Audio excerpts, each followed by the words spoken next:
Zionism is racism. Israel cannot be both. Israel is either a racist Jewish state or it's a democratic state for everybody. And that's what I would like Israel to be. I'd like a democratic solution, one state with equal rights for all its inhabitants. Your organization, Human Rights Watch, issued a report last year about Israel, and the conclusion was it is an apartheid state. And there are four major human rights groups in the last 2 years who issued similar reports, reached the same conclusion. Israel is an apartheid state. So apartheid is racism. Apartheid is discrimination. But Israel is the only member of the United Nations that I know which is officially racist. And I say this because of the July 2018 nation-state law, which says the Jews have a unique right to self-determination in Israel. Unique means exclusive. Yes. It means Arabs have no right to self-determination. It means even if Arabs became a majority, they would still have no right to self-determination. So most certainly Zionism is a racist ideology, and it is largely responsible for the Nakba that has unfolded throughout the last century and continues today.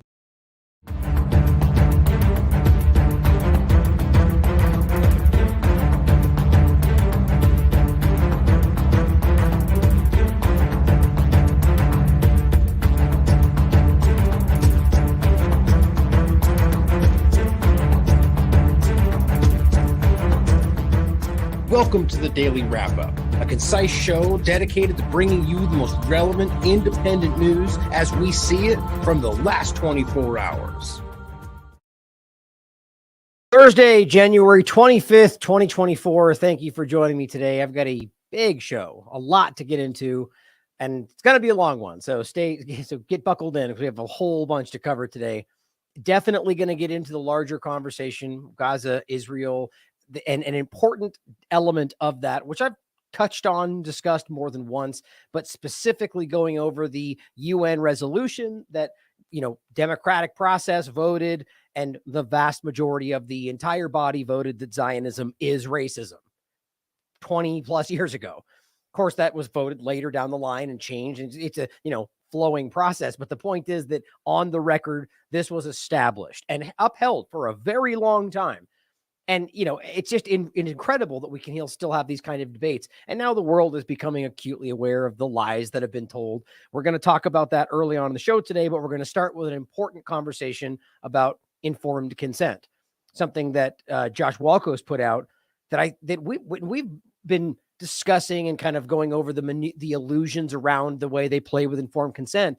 But I wasn't aware of this. He recently covered a document that was put forward, HHS FDA, at December of last year, that came into effect this month, that quite literally argues, and we'll go into it. Think of it like a gigantic loophole that they define the parameters of when they can decide when your informed consent's just not necessary after what we just went through. It should alarm the hell out of you, and it overlap that with everything else we're talking about. Why would we need to ask their consent? Well, we're testing out new experimental processes. But we're also, after that, going to get into, and the vast majority of the show today does apply to the Israel-Gaza discussion. But we're going to talk about the Zionism point about the UN and the perception of it and the historical proof that Zionism is a racist concept and it's an apartheid state and what that really means for the larger conversation. Pardon me. But then we're going to get into the point of what's currently going on, the current stats, and really, it's hard. I don't even want to try to break down all the different parts. Like in today's show is going to be important for if you're not caught up on what's going on and the different pieces of these stories, from organ theft of bodies that were dug up and their excuses around that, the 24 plus people they claim were killed in regard to the detonation of their own, which they won't tell you, but their own deployment of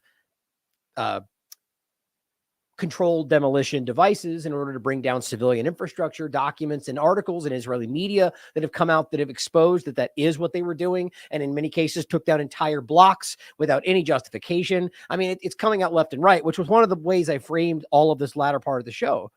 In an interesting way, you can see very clearly, and this one video comes to mind, that they've lost control of the narrative in Israel. And this has been going on for a long time. I mean, again, I wrote an article, or rather titled my show, I think, a week into this conversation post October 7th, that Israel has already lost control of the narrative. I'm clearly correct on that. It wasn't hard to see. Many of us noticed that. But today I can see very clearly that they've lost control of this from within. And I'm not just talking about the families of the hostages who have been screaming that they don't care about their family members from the very earliest points of this, and they still are. Your media and your government act like they don't matter, or rather they don't exist, and call you racist for not going along with what their government wants to do, while their people and those families are telling you the same thing that we're telling you. But a bigger point, the corporate media, the different, even kind of quasi corporate media outlets, they're now beginning to have open conversations about the Hannibal Directive, about the fact that they were lied to about some of the most egregious, if not all of the most egregious propaganda, 40 beheaded babies, the rape allegations. They're having these conversations on news desks in corporate Israeli media. I mean, think about how wild that is. Our media hasn't even uttered the word Hannibal Directive, as far as I can tell, and showing you that they've lost this. So their people are now becoming very aware that not only were they lied to about all of the things they thought they were fighting back against, for the most part, including the fact that Israel's been funding Hamas. This is all coming out. But on top of that, that they are actively, what appears to be, trying to kill their own people to cover up what's going on. And this is not what I agree with this, but this is what they're discussing and their people are putting forward in regard to Israelis, not just Jews, but Israelis in general. And it's really powerful to see.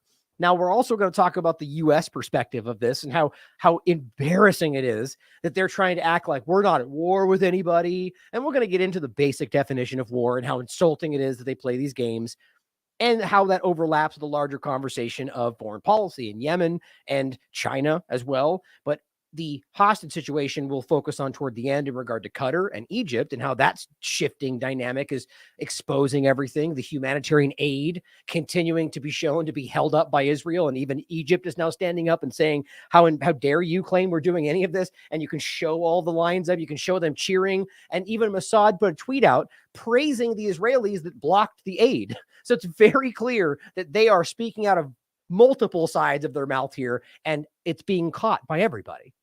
It's an important conversation to see how much has changed and how many people are beginning to, at the very least, question things they've never thought they were even allowed to question, as if there's anybody telling you what you can and can't question, or they're telling you that, whether there's anybody who can truly stop you from questioning what you want. My point is, there's people that go along with those things, and they're finally starting to go, I don't know about this. Maybe Zionism is racism. Maybe these people are what we've been hearing. And thank God, because you know what? They are. And it's finally coming out. And it's not about religion. It's not about anything other than actions by powerful people who put the less powerful under their boot for whatever the hell they want to achieve. So let's start today with the illusion of free speech on the platform that's always been, everyone's screaming about the savior of free speech, Elon Musk. Well, here's another example of how that's working out. Max Egan, I'm sure you're all familiar with. If not, make sure you check out his work. I believe it's the Crow House, was apparently censored. So much free speech on this platform, it's almost overwhelming. Here's his account. And this is not one of those, he's been kicked out, can't access it, but this is, his account's been suspended. And now, and look, he's someone who I respect for the fact that whether I agree with him or not in anything, on everything he's talking about, he says what he thinks. He does not, and there's very few people like that, and I count myself among them, that do not care about censorship in that regard. I will say what I think on any platform with anybody talking to me, because we all should do that. Because I believe, not because I think it's bombastic, but because I believe in what I'm saying, and they just happen to not like that truth. And I see it that way, but however you want to see it, my point is I believe in what I'm saying and I stand by it. He is similar to that. He's exactly like that he'll tell you what he's thinking, and it can be contentious sometimes. Good. Not for Twitter, though. Not in the free speech bastion. They can't accept that. Obviously, you know what this is about. Max has been going to town, calling people out about their lies around Israel, doing some of the things that I've been doing much more, as far as I can tell, underneath Eli David and Eli Levy, and saying, you guys are lying, and here's how I can tell. They don't like that, clearly. And you're going to see this more and more as we go forward. I mean, even like I decided not to even touch on it because I don't find it as relevant as many other things that are happening. But Elon and Ben Shapiro just did their ridiculous tour about acting like that has anything to do with what they're doing to people in Palestine right now, and acting like that's all that matters is all this historical pain and the October 7th day that happened, which of course there were crimes and we should care about that. But while they're pointing over here, they're outraged that anybody goes, what about the genocide that's happening? What about the 32,000 people who have been killed over here? You're a racist. You hate Jews. That's the dynamic that's happening, and they're losing because that's not working for people. But nonetheless, Elon toes the line, goes along with the whole thing, or doesn't realize that he's being used. You know, you guys can decide for yourselves. But I want to show you how ridiculous this game is. Here's what he just put out on the 23rd, stating, you know, oh my God, if the Ireland Prime Minister decides to pass a law about hate speech, we can't just go along with that terrible thing. You mean like exactly like you guys are doing on Twitter, safeguarding information independence and combating hate speech? I mean, what's the difference here? Because he's a person in position of political power who is able to pass a law that people, that's sure a difference. But you're criticizing him under the argument that should that happen, it's unjustified. Well, what's the difference between a massive power behind Twitter censoring and choosing not to, or, you know, dictating what is and is not around this completely benign, like the idea that hate speech is just words. There's no laws that say you can't say certain things. It's all about feelings and uncomfortable concepts of people feeling they're upset or feeling outraged or feeling insulted. Quite frankly, I don't care.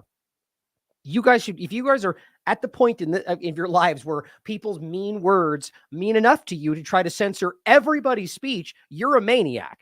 I can stand right beside you and say, these people are disgusting. What their ideas make me sick, but they have a right to express them. We used to understand what free speech actually meant in this country, let alone on a platform or anywhere else.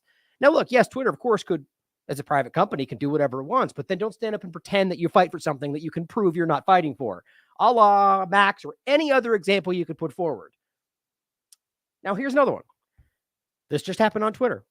She says, I went from hate to violent speech. Now, do you see violence? Here's what it says. We've gotten these before, where you say something that's completely benign and they just don't like it, so it becomes violent speech, or what, you know, your words end up making other people do X, Y, and Z. They are, at this point, it is the exact problem in a very different way that we had on the last Twitter. In fact, I keep saying this, it feels much more surreptitious and alarming than the blunt censorship that you got before. This is social engineering we're watching play out. But it says this post was detected by our systems and it's been visibly limited.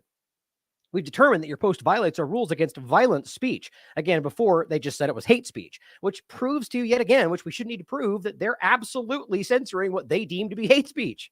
And yet he stands up and makes a big statement about what Ireland's going to do. How disingenuous. But the point is, this is what it says for the podcast. I do not, in all capitals, condemn Hamas. #heroes. Okay, you could disagree with that. I quite frankly would condemn many things Hamas carried out on October 7th and many things they did before. Of course, you have to bring into the context that they were funded by Israel and that they've been bolstered and supported by Western powers to use them against the Palestinian state. But none of that seems to matter for the conversation. Nonetheless, I don't care if this was ISIS. You're telling, or whatever you see as the, again, funded by West, of course, and controlled and used, same difference. But I don't care whatever you think is the worst group out there. Does she not have a right to say, I don't want to condemn them? I don't agree. In fact, I like what they do. How is that against the law? How is that censorship worthy? How is that violent speech? Because the people you don't condemn do violent things. Therefore, in some backward, abstract way, you're promoting their. I mean, my God, this is control over what you can think. These are thought crimes. Free speech, guys. Let's all praise him for the free speech bastion he's created, right? Well, here's another interesting point. This is Chris. He's a community notes contributor, whatever that really means. But there's a lot of these groups, these people, and his account is 44,000. Now, what he's telling you here is important. He says, let's talk about community notes. He goes, I'm one of them, basically. What I'm seeing is a direct attempt to silence, censor, deprioritize, demonetize, isolate, and cast doubt against anyone that questions the current plans of the governments, big pharmaceuticals, parasitic ruling class, Think about that. This is a person who's doing this, and he can see what he, and he's breaking down for you with videos and everything else that this is being controlled largely by a few entities with a lot of influence that he can prove, in his opinion, are not human because of the amount of conduct. So we're watching AI and different things probably stemming from exactly who you might think right now in, just the, multiple entities I would point out, but in this kind of dictating the free speech, hate speech dynamic that are actively keeping this going. Now it says Enterprising Desert Raven, which is one of the names he highlights in this one of these accounts, is the username for a single Community Notes contributor. Since joining Community Notes in March of 2023, it has posted nearly 5,000 Community Notes. A bot, he asks, a group of paid agenda activists, or three-letter agencies, none of which should really be allowed in the way that Elon acts like this works today. One thing is for sure, he writes, in my opinion, it's impossible to be a single person. It is posting over 70 Community Notes per day, every day, 7 days a week, without rest. Hardly. I mean, does he have a job? These notes have to be backed up with linked supporting evidence. It's just not possible, in his opinion, to achieve this on a daily basis. Now, look, I'm sure somebody could do it and work even at the same time if they just happen to make every moment count. But the point is, it's highly unlikely. It says this is a relentless attack on anyone that dares to question the things that that have happened to us or the plans they have in place for humanity.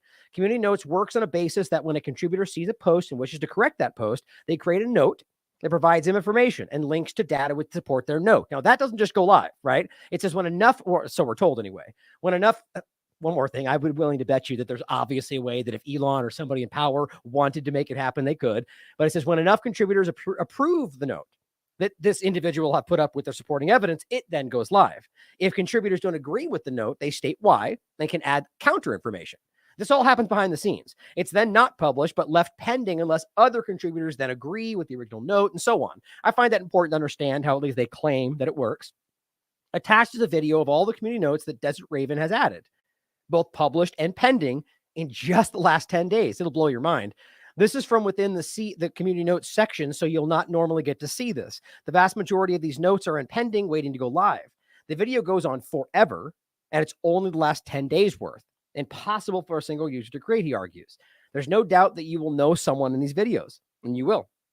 You'll notice the recurring themes. They protect jabs, big pharma, current government regimes, which includes Israel, climate change, World Economic Forum stuff. Isn't that interesting? Big surprise, because Elon's totally not overlapped with all of that stuff, right?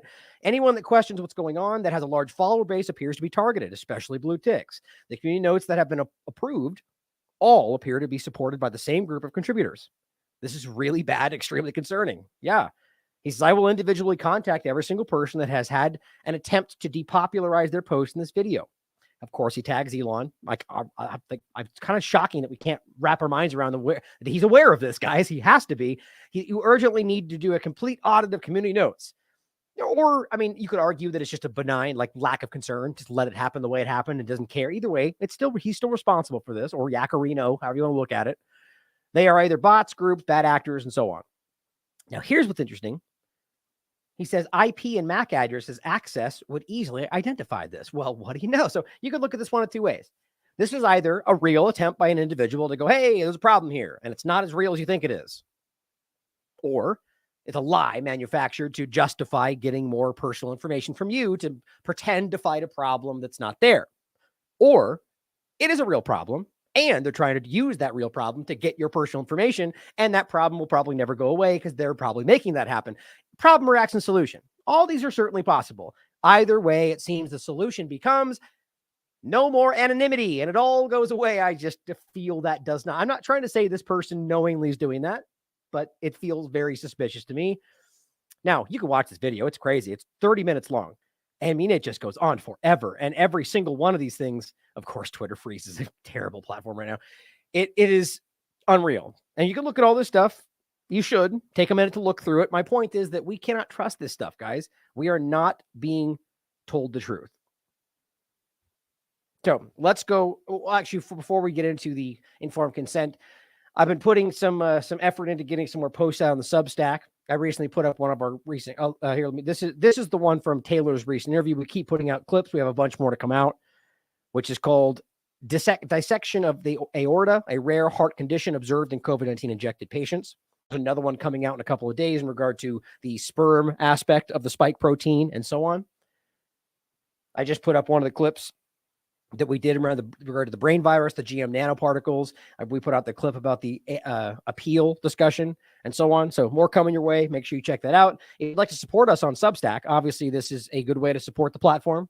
And it's a, you get all the, basically the ability to comment on these things. Everything's free, as I've told you, it always would be.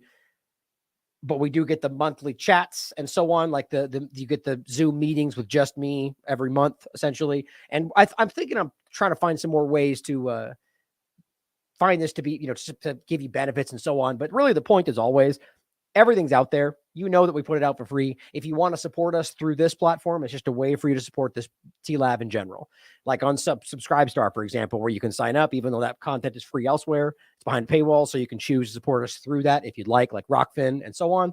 But we need your support, as always, so check it out. There's going to be a lot more coming out through Substack in general. Oh, and by the way, we have a Pirate Stream episode coming up soon. At this point, as you guys know, it'll be just Courtney and myself.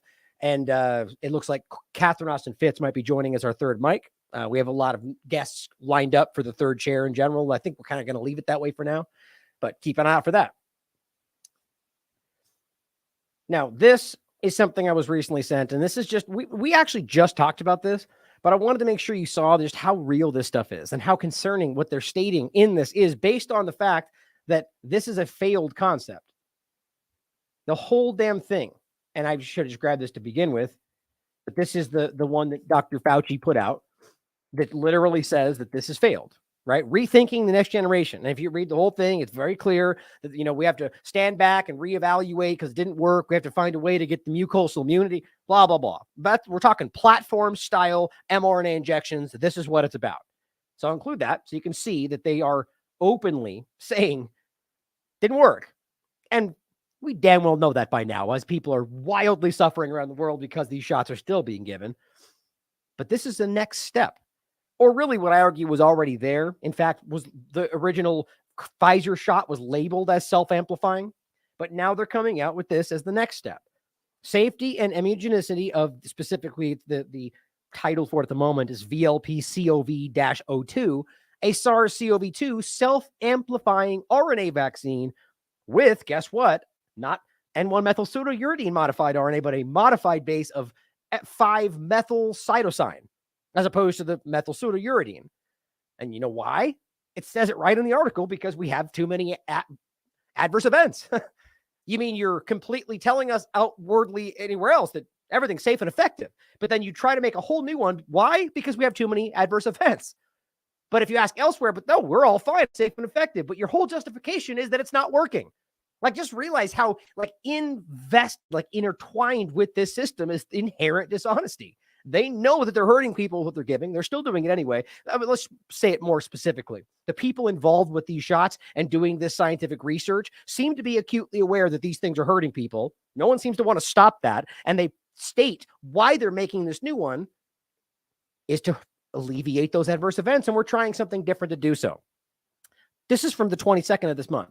First in human study of SA, self-amplifying RNA COVID-19 vaccine, and it's not organic, natural, it's the saRNA, which is like the mod RNA, right? So we're talking about, again, the 5-methylcytosine modified RNA. Now it says, with the modified base 5-methylcytosine, incorporated of 5-methylcytosine to reduce the magnitude and frequency of your adverse events. Otherwise totally not happening at all, but we're going to make this so it stops those things that aren't happening. Robust induction of antibody responses.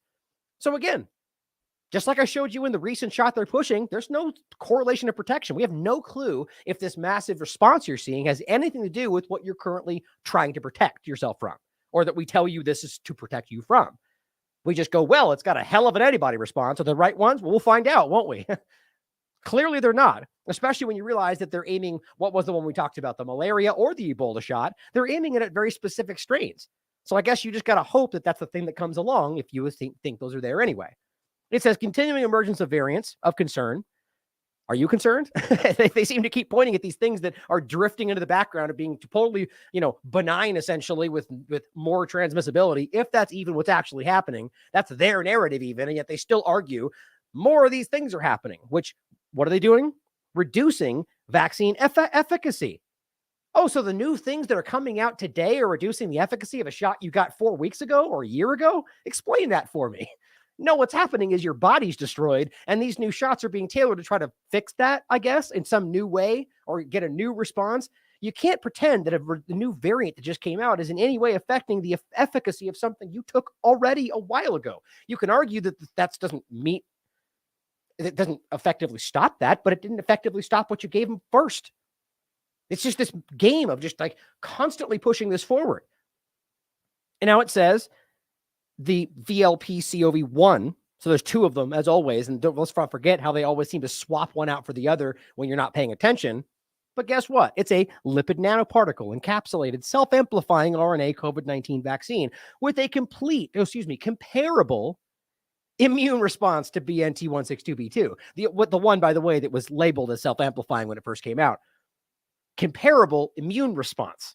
Well, I don't want anything comparable to that dangerous, deadly shot they gave everybody, but it doesn't even say about safety or efficacy. It just simply says comparable immune response. So you got this many antibodies. Is it for the right thing? I guess we'll find out. Don't worry about antibody-dependent enhancement or any number of other issues, which, by the way, we'll point that yet again, they've told you about. The idea that informed consent needs to be told that you need to be aware of the fact that these things very well can cause antibody-dependent enhancement, but they never told you that. It goes on to say serum SARS-CoV-2 immunoglobulin titers increased during the 4-week post-immunization. So just making it very clear. They're giving you titers for specific responses to what they're giving you. Where in this does it make clear that this, well, obviously this isn't even the right stage for that, right? They're not in the efficacy game. But even then, we remember they just simply do the response. So what they're telling you is, look, we got a big response. Well, I guess we'll find out whether it has any effect on what they tell you is actually happening. Now, the bigger point for me is the fact that we're talking about the continuation of giving people something that creates the spike protein. The most, obviously dangerous aspect of what we're dealing with, or the fact that it's still utilizing the mRNA platform discussion, but they're adding a whole nother concept, which I'll probably have to do another deep dive on, 5-methylcytosine, to lower the adverse events they tell you aren't happening. But at the same time, I guarantee that's probably, how is that not just another experiment? They're just rolling the dice out like a game of Yahtzee and say, oh, well, look, we can line it up that way. This has always been an open experiment, and I think we're starting to see that. And a lipid nanoparticle concept just leaves the door open for everything we just discussed. Who, God only knows what else can be added to these things using nanotechnology that we've already discussed. And I'm not saying there's any evidence to that exact concept happening yet. I quite frankly feel certain that it has, but that's my personal opinion. But we just have to recognize that door's open. It's not hard to see how much could be done without our knowledge.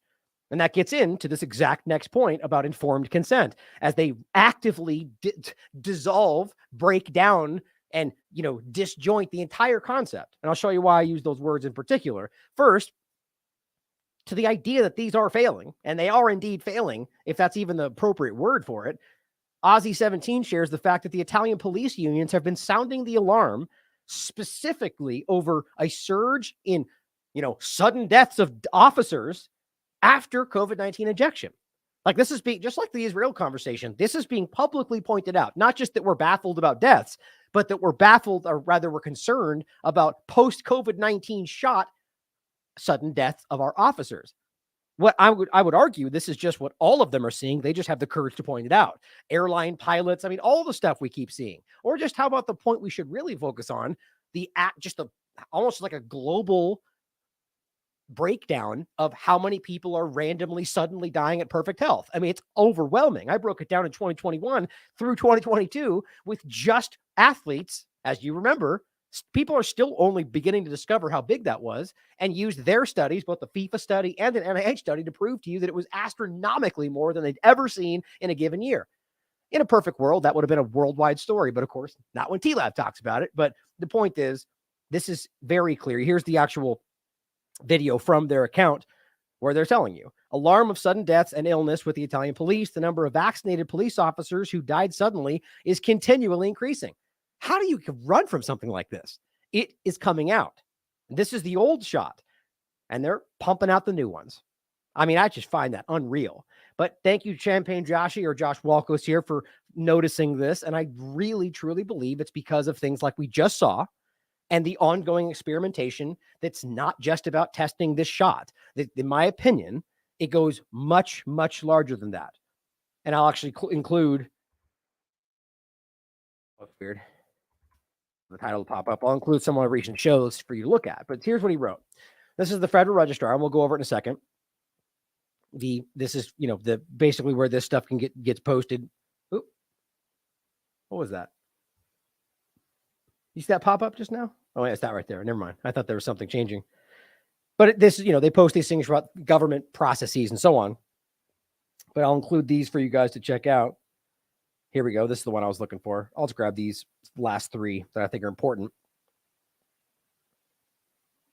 And the question is simply, is smart dust already in use in the population? And that's an unequivocal yes.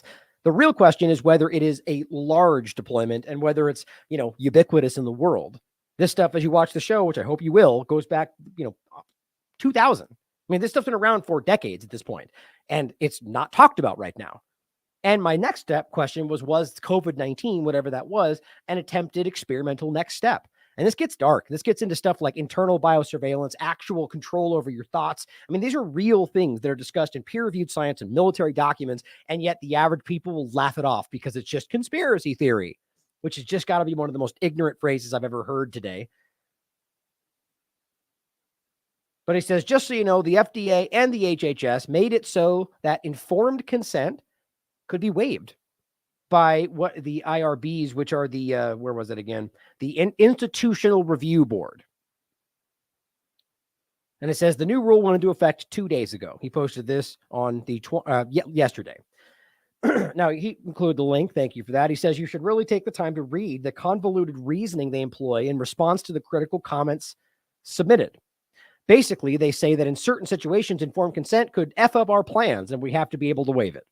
As he says, the standards referenced in the comments emphasize the importance of voluntary informed consent for research participants. As stated in the proposed rule, obtaining informed consent from those who volunteer to participate in research is a fundamentally important principle of human subject protection. However, it's like the old saying, everything said before the word but is meaningless. There are some situations in which important research cannot practically be conducted if informed consent is required. How in the world do you possibly make sense of that? This rule permits a waiver of consent, not by the people involved, but a waiver by them without your knowledge. And I'll show you next. In limited circumstances, consistent with the statutory amendments Congress made in the Section 3024 of the Cures Act. That's from Obama timeframe. Which, by the way, which was utilized, and allowed to continue during Trump, and same with Biden. Just like you always want to make it about one side or the other. Your government is doing this to you. That's the reality. And here's what it says. Institutional Review Board waiver or alteration of informed consent for specifically what they call minimal risk clinical investigations. And I'll come back to that next. I think it's very important to understand what that actually means, the scope of that statement. There is a definition to it. Now, again, this was posted or done, completed the end of December 2023. It went into effect on the 22nd of this month. It says the FDA is issuing a final rule to amend its regulations to implement a provision of the 21st Century Cures Act. This final rule allows an exception from the requirement to obtain informed consent. So you see, it's from their side. When a clinical investigation poses no more than, quote, minimal risk to the human subject. There's a definition to what that means. And of course, the absurd part of it is they'll tell you the COVID shot is safe and effective. They'll tell you those trials are completely safe and effective. There's no problem. Like, they'll tell you that is within that concept. And we already see this. There's all sorts of dangerous stuff the FDA and the EPA and the CDC completely allow to continue. And we're going to allow them to decide behind the scenes without your knowledge whether or not it necessitates that. Like, it's completely undefined.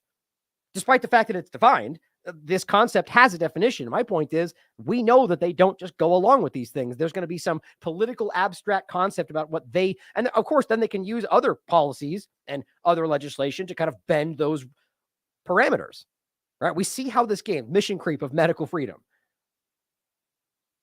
But it goes on to say, it allows the exception from the requirement of informed consent when a clinical investigation poses no more than minimal risk to the human subject and includes appropriate safeguards to protect their rights, safety, and welfare. So they're omitting, or rather foregoing informed consent, which is designed to safeguard your rights and safety and welfare, and just saying that as long as you claim that you're doing those things and it's minimal risk, then you can just forego that. Well, that's what that's for in the first place. I find it hard to believe that they would care about that if they forego the thing that's meant to protect that.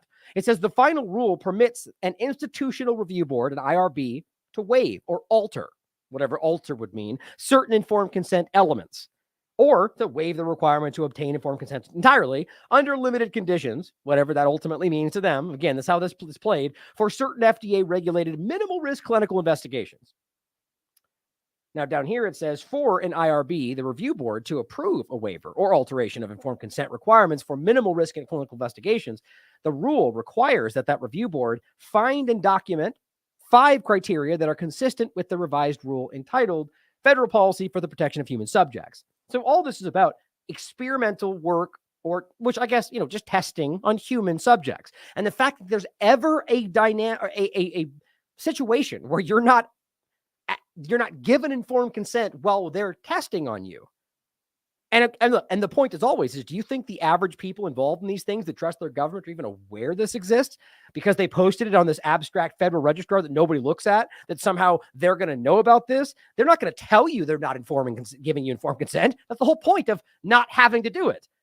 That this is just, in my opinion, this becomes this black hole where they can argue that they didn't think this, or they thought that, and they didn't have to inform you. And then that same entity is going to back up this is how it's always worked, as far as I can tell. These are corrupt entities. They will be corrupt. Find and document 5 criteria that are consistent with the revised rule. FDA believes the amendment provides appropriate safeguards. I'm sure you do, seeing as how you completely don't care about the deadly shots you're giving people, or 1,000 other examples we can show where you've allowed the bad things to happen. But we totally agree, or rather what they say, FDA believes that the appropriate safeguards will be provided in such investigations. We're also making confirmation amendments to the FDA, conforming amendments to the FDA's regulations. So this, from the FDA to the HHS, that's one of the points they argue, is they're trying to balance this between the two, are just removing informed consent, essentially, or as I wrote, the dissolution of it, because it is fragmented. It's broken down one more step away from the original concept, which is absolute as far as I can tell. And then it makes the point. Why are they doing this? Is it for your safety? Does it alleviate some kind of block where they can otherwise do the X? Not really. The only thing it removes is your understanding of what they're doing. That's what informed consent is, to the fullest extent, if they do it accurately. And why? Well, the estimated net present value of the cost savings they'll gain, $1.7 million. Okay, so great. You make a little extra money. Do you make money? No, the government makes money. Right, so they can go bomb more children. Fantastic. I mean, this is absolutely outrageous to me that anybody, and look, are we being asked? Do they care? As Josh points out, they put up a forum where people don't even know that they can go there, where you can submit your concerns, and what do? Disregard them and go forward anyway, because it's an illusion. And it says, we also expect benefits in the form of healthcare advances from minimal risk clinical investigations that would not be performed without a waiver or an alteration of informed consent. Well, then they shouldn't be performed. If they wouldn't have otherwise been performed, if you tell people what you're going to do, I posit that it's not supposed to be done. I think about what they're saying right there. The other benefit is that we'll get to do these experiments that we wouldn't otherwise get to do if we had to tell them what we were doing. It's like, this is incredible to me. It says down here, on December 13th, 2016, this is where it started, or this part of it anyway, the Cures Act was signed into law. It's Obama's administration. and at that time, even, to show you this is not new, we're just seeing the further dissolution of what is important to protect your health, or help protect you from them. Section 2034 into 2016 of the Cures Act amended two different sections of the FD&C Act to provide FDA with the authority to permit an exception from informed consent requirements when the proposed clinical testing poses no more than a minimal risk. So it's already been there. They've just made it even more specific.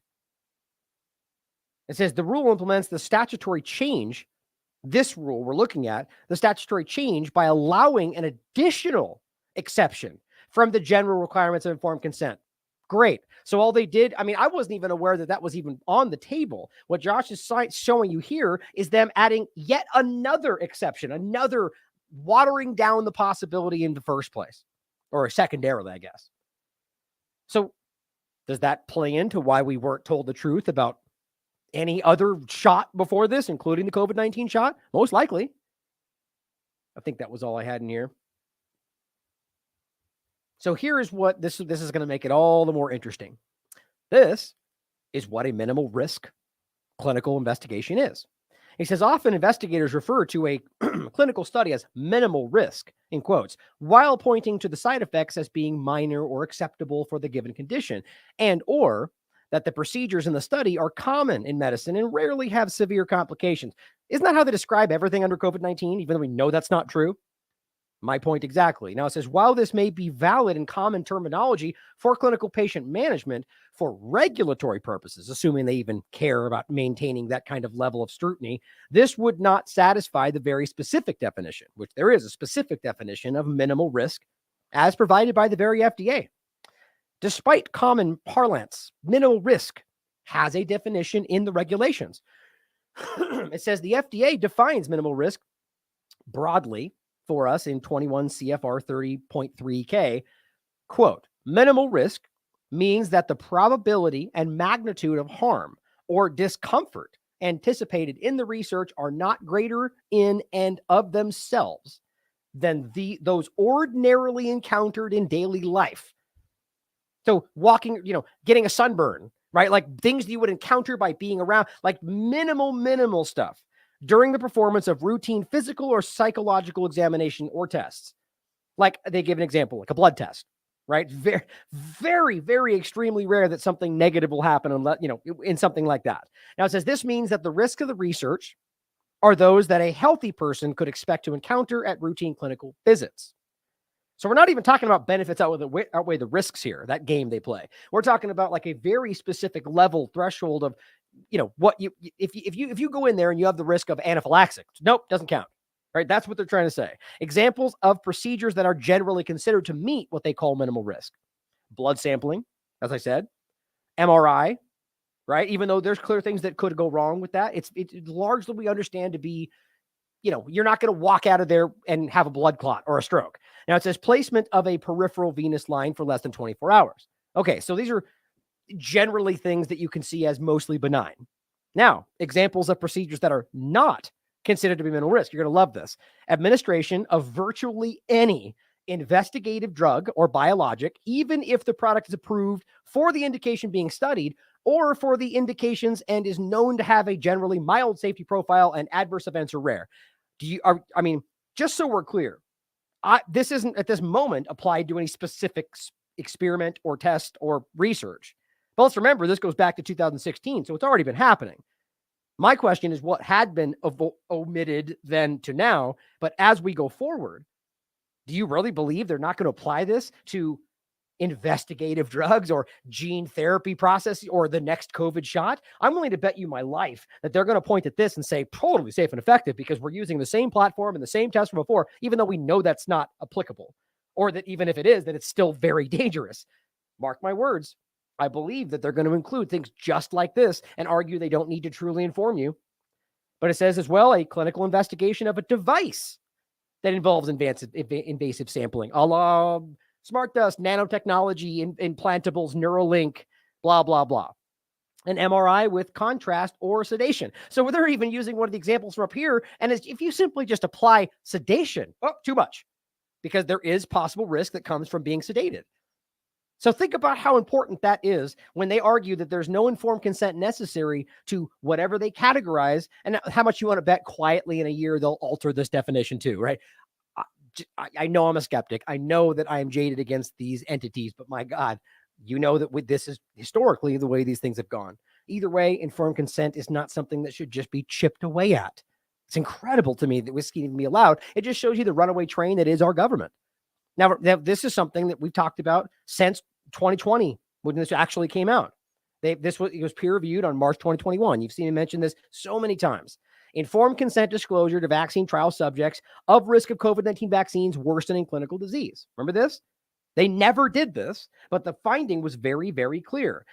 And I've made this point many times in regard to the terminology used, not the possible, the hypothetical, the specific and significant risk of COVID, of antibody-dependent enhancement post-injection, which is what they're talking about, should have been and should be in 2020 and 2021 prominently and independently disclosed to research subjects in the trials, those being recruited for the trials, and those receiving the shots post-approval, in order to meet the ethics standards of patient comprehension for informed consent. So was this one of these examples?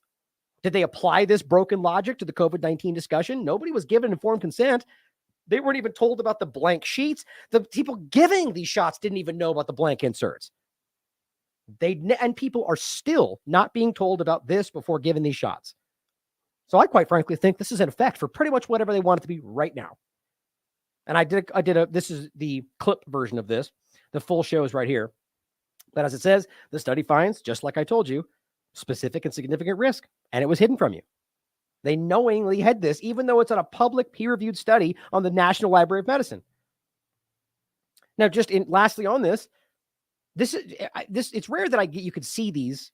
Like, it's so, if you just try to find like the childhood immunization schedule, it seems so convoluted and hard to find it like this. I think it was Orwell that recently sent me this. It's just mind-blowing. They've added more shots. This is the 2024 recommended, and we know that it's hardly recommended. This immediately cascades down into what's done in schools and so on. And it's crazy. I mean, you can see just within the first year, we're talking about an RSV vaccine, hepatitis B, which I think hardly necessary, rotavirus, diphtheria. I don't even know what that one is. Hemophilus. Oh, it looks like a random influenza type, pneumonia, polio. Of course, COVID-19. At 4 months, they're telling you to give this 4-month-old baby 1 or more doses of the new shot, of the COVID-19 shot, for children that have this is coming from the peer-reviewed science. The risk is benign. It's dramatically less than the flu, and it gets the least for the people that young. And they're still adding this, which means it will still be given. So whatever we thought or know at this point is in those, or what we concern ourselves about what might be, they're still forcing this in the arms of children. You think pregnant women are able to say no at this point? Like, this stuff is aggressive. But then it goes further. And still under 1 year, we're talking about measles, mumps, rubella, the ones that we know are the ones that never been tested alongside each other, the autism overlap, the vax conversation. But if you go up to 2 years, it almost doubles. I mean, this stuff is disgusting. My point is not whether or not you think they're necessary, that these children do not need the vast majority of what, look at other countries. Some of the things they're giving in this country are banned elsewhere. It's staggering to me. Now, 2 last points that are slightly away from the vaccination conversation, but just showing you how all of this is still pushing forward. Whether it's a vaccination conversation or a carbon tax or a digital ID, it's all being driven forward in a way that I see very alarmingly coming together in a control structure, which I don't need to convince anybody of. I think basically everybody sees the outlines of what that is. Some people just agree with it or don't care or politically go forward. This is the Singapore president recommending a globally coordinated effort to give people a carbon tax.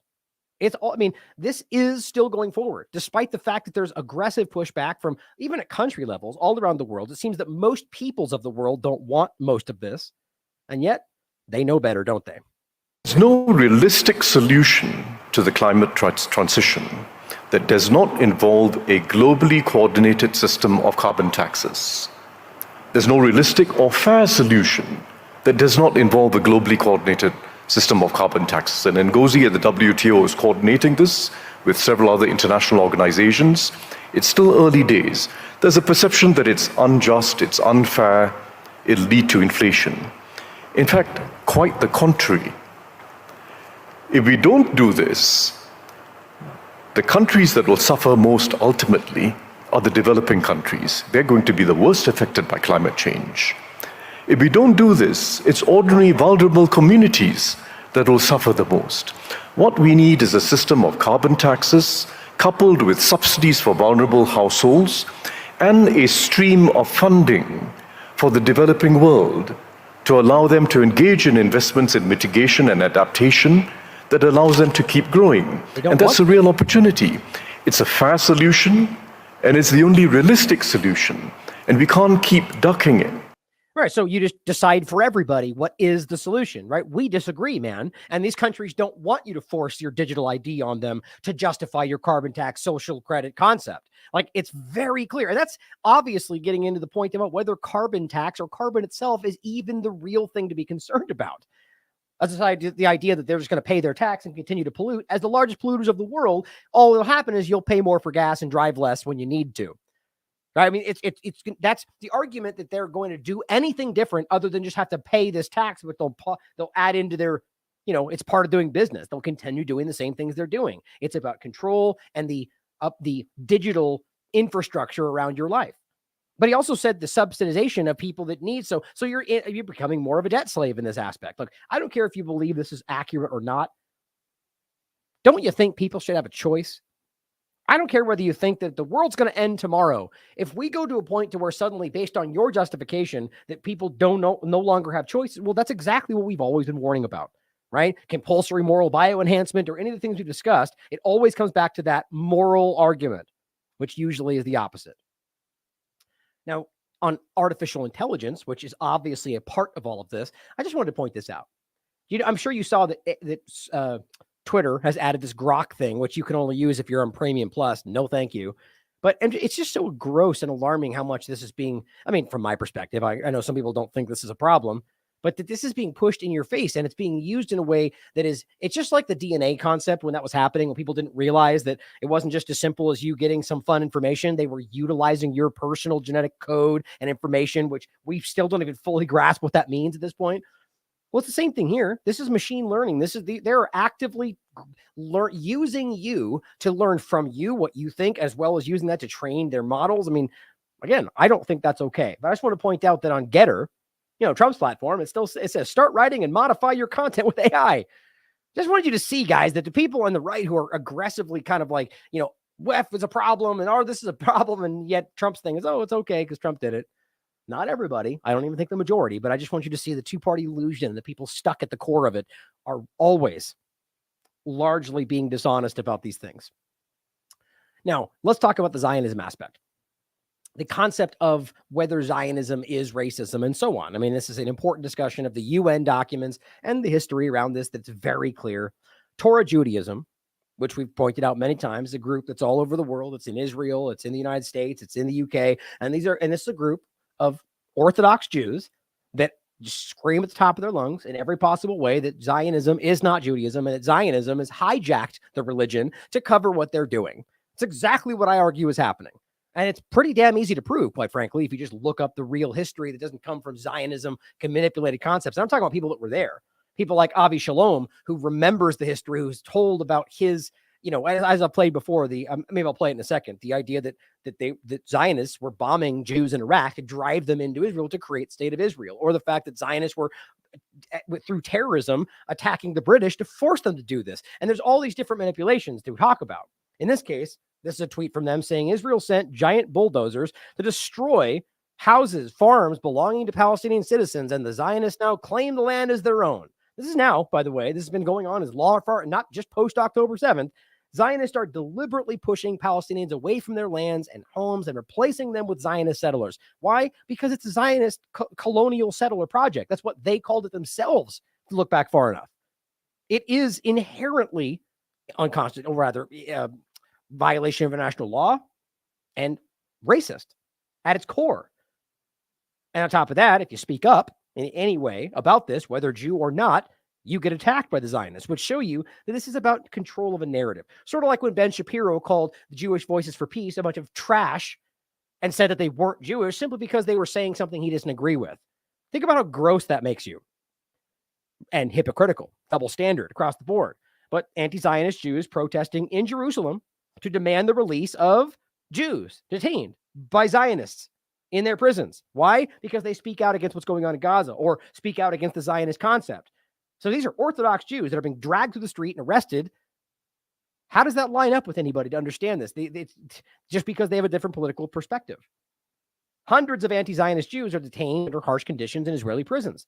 Israel arrests Jews and puts them in prison under harsh conditions just because they are against Zionism or the state of Israel. You may disagree with that. You may think they're gross for thinking that, but are you of the mind that if you don't agree with the government of Israel, that you can be arrested? But let's still call it democracy, okay? Now, Sir Chili Bean points this out, and I'll go to the document. The resolution adopted by the General Assembly of the United Nations, Zionism is a form of racism. So you can disagree with this all day long. You must realize that this is a documented concept. And we can easily show the aggressive manipulation of the state of Israel in the processes of the UN. And we can, even today, they're literally calling the UN Hamas. Like, not even hiding and pulling punches anymore. They're just clumsily saying you're just Hamas at this point. And the point is that they have been pressuring these entities to manipulate what these things are for a very long time. And now people of the world are very aware of the reality. The mask has slipped. But to understand this, 1975, you can see right here, the resolution is determining that, and this passed, determining that Zionism is a form of racism and radical discrimination. General Assembly, and it just points back to other things. So this is the important point to remember. This has been established and reestablished multiple times until I think it was 91, when Israel was able to establish enough pull over this, utilizing the same things we've always seen, the United States government power and so on, to pressure and coerce people into basically removing this. Not voting that it's not so on, but just what's that word they use? I'll read it in a second.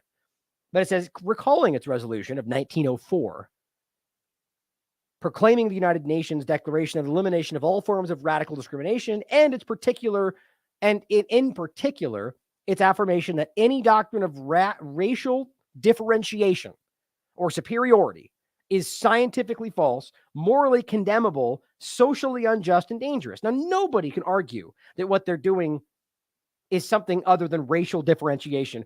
Whatever the justification you claim, that doesn't make it any different. It is still the case, as we've shown you with things like this. This is as Netanyahu said in retort to a person on the corporate media trying to defend the fact that Arabs are equal in Israel. He stated publicly, Israel is the nation state of the Jews alone. He said, you're wrong. Stuff like this that Avi Shalom references. The point is, that is racial differentiation. Very clear. It says December 14th, 1973, the General Assembly condemned the unholy alliance between South African racism and Zionism. Why? Because they're the same thing. Because Israel was acutely involved with what they were doing in South Africa. I'll show you more about this in their documentation. The point, though, is that they were working on building that same concept. They were working on ethnic weapons. They were doing it's the worst kind of racism. Zionism, apartheid. It says, those aren't necessarily exactly the same thing, but in this case, we're talking about the similar. Zionism has created apartheid and did so in South Africa as well. Now, think about that coming from Elon Musk's perspective, how ridiculous that is. International cooperation and peace required the achievement of national liberation. This is 1975, and independence, the elimination of colonialism and neocolonialism, foreign occupation, just specifically as a category, Zionism, apartheid, and racial discrimination in all its forms. So just in this case, Zionism is analogous to just any form of racism. They're using this as a term to just say, these are the things that we have to do away with, as well as the recognition of the dignity of peoples to the right of the self-determination, which they're fighting for.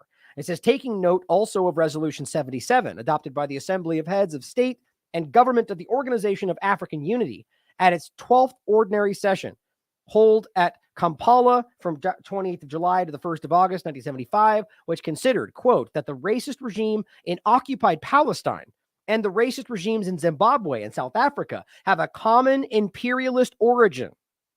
Though didn't pass this resolution, forming a whole and having the same racist structure and being organically linked in their policy aimed at repression of the dignity and integrity of the human being.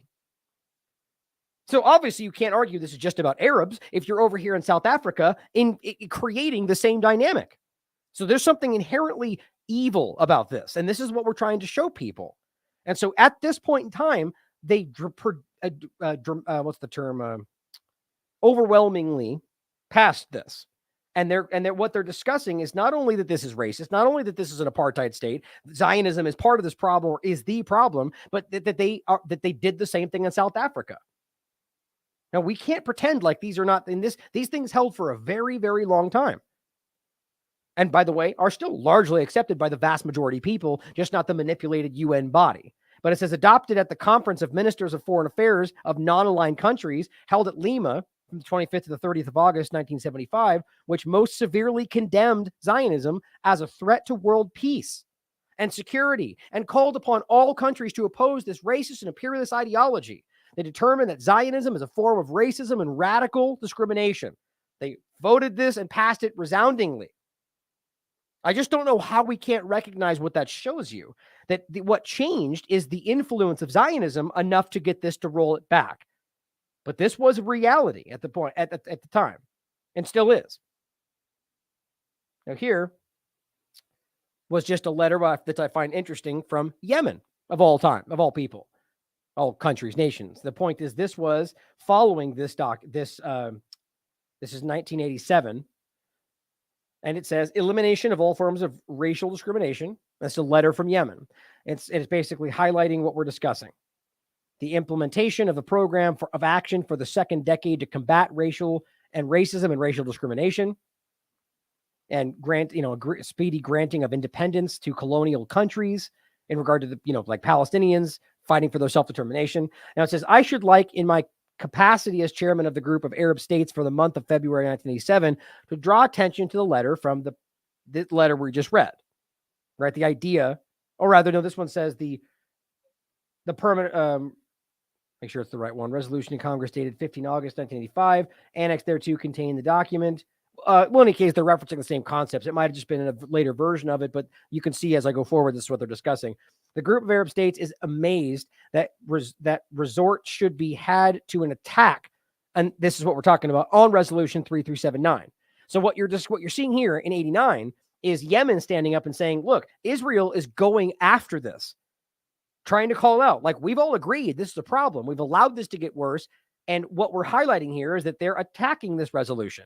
And they ultimately succeeded a couple years later. It says, which was adopted more than 11 years ago by the Assembly in accordance with the procedures customary in the United Nations. And it says, with the numbers of votes in favor more than double the number against, 72 to 35.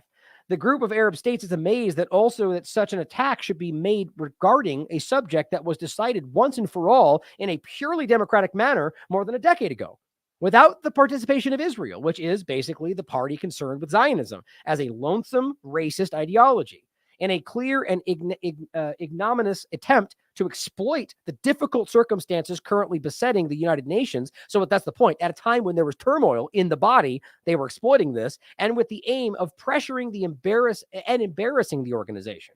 In the light of the above, it is quite clear that the aim is none other than to force this organization to disassociate itself from a portion of the achievements of which it can justifiably feel proud. We may very well be looking at the time when this body was officially broken, if you ever thought it was not. This makes it incumbent on its members to stand fast in the face of such attempts, which, if crowned with success, would set a precedent that might have the direct consequences, which I think happened, and I think we are only just now seeing it corrected. The annex to the letter contained in document A4267, inspired by the defiance and disdain which are inherent in all forms of racism and which are totally unjustified in the view of the lack of any forward-looking vision that might serve as a basis for the emergence of a new reality in the Middle East, restore right and justice, and ensure the implementation of the inalienable rights of the Palestinian people, including its right to return, which is the last thing they'll ever allow, and its right to self-determination and to the establishment of an independent state.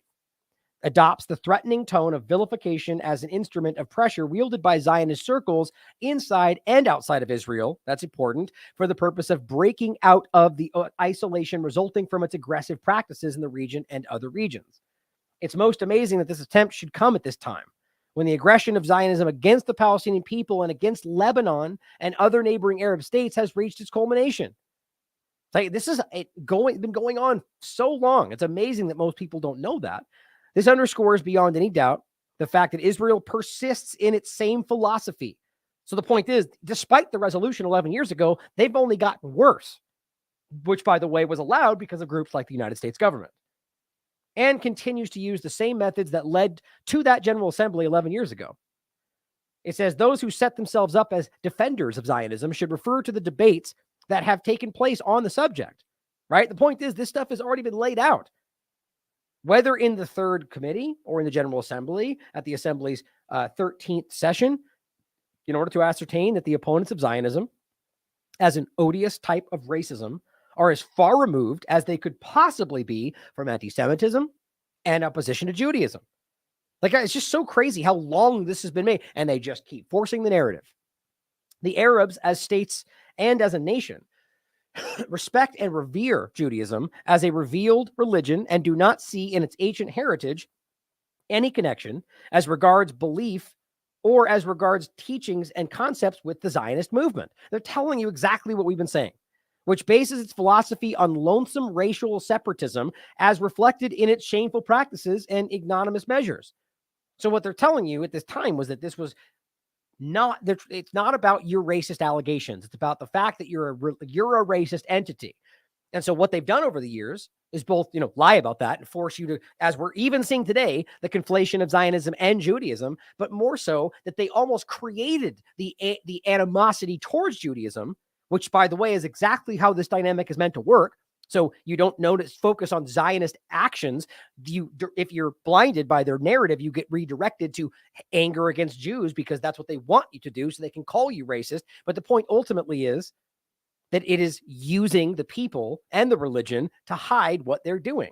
And so over time, they've effectively manifested the very hatred from people that are, I argue in some cases, just disgusting, but others that have been manipulated to hate Jews, when really it's about the Zionist entity. And I think that's so incredibly important to see. And how does that make them any safer? It doesn't. The most dangerous place on the planet for Jews is in the Zionist state of Israel.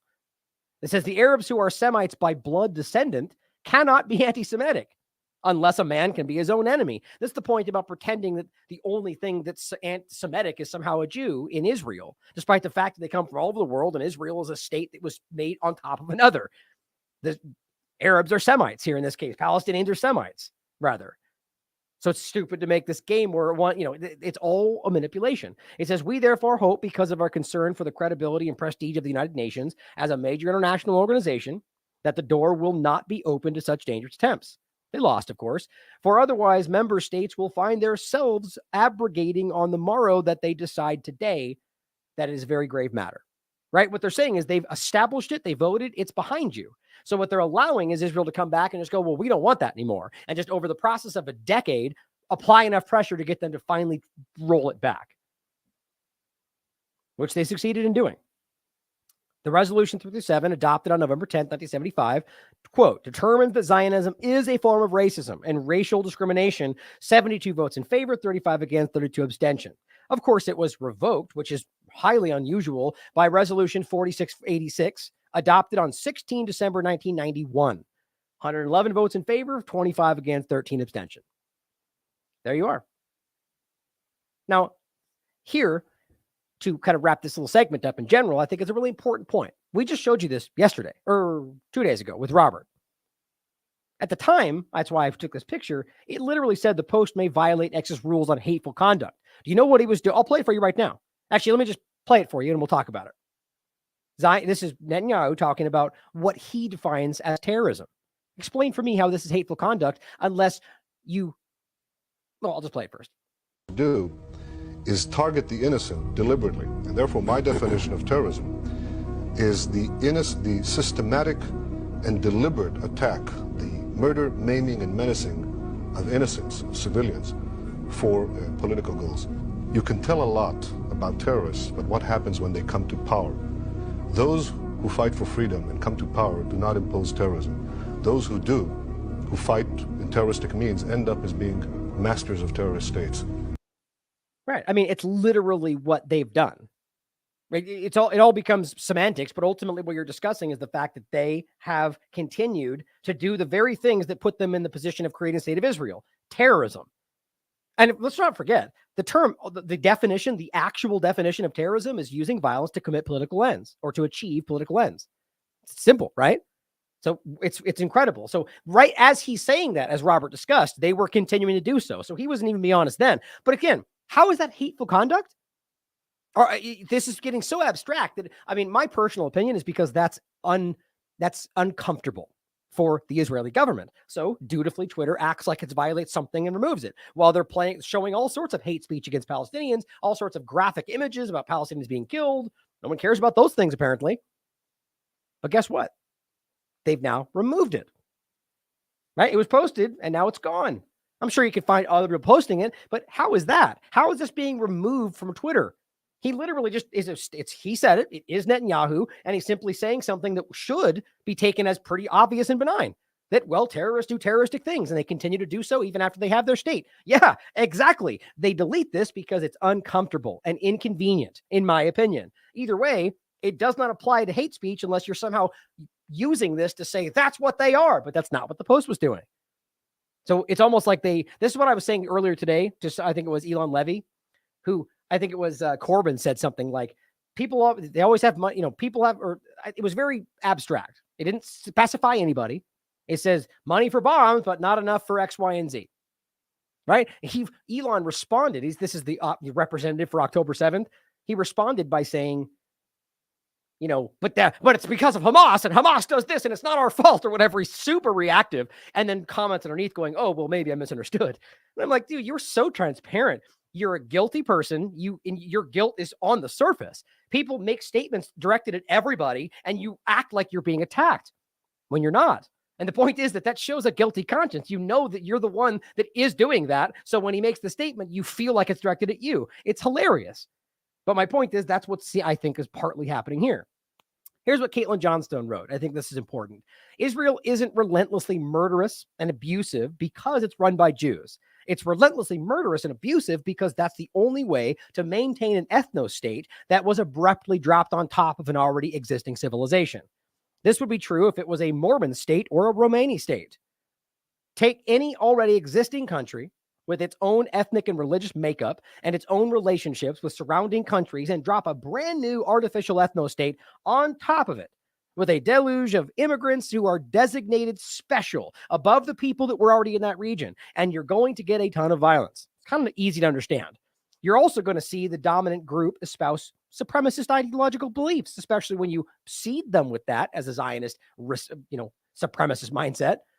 And they're going to have these beliefs to justify why it's okay for them to be placed above the other group and receive better treatment by the state, take things that were once theirs. Of course, it's all justified because God said. These things would happen regardless of what those respective ethnic and religious makeups happen to be. I agree. How can we be sure of this? She says, because we've seen it happen time and again in other settler colonialist projects throughout history, which had nothing to do with Jews or Muslims. It's not about Jews and Judaism. It's about the nature and character of the ethno-state, which got placed over the top of a pre-existing civilization in the 1940s.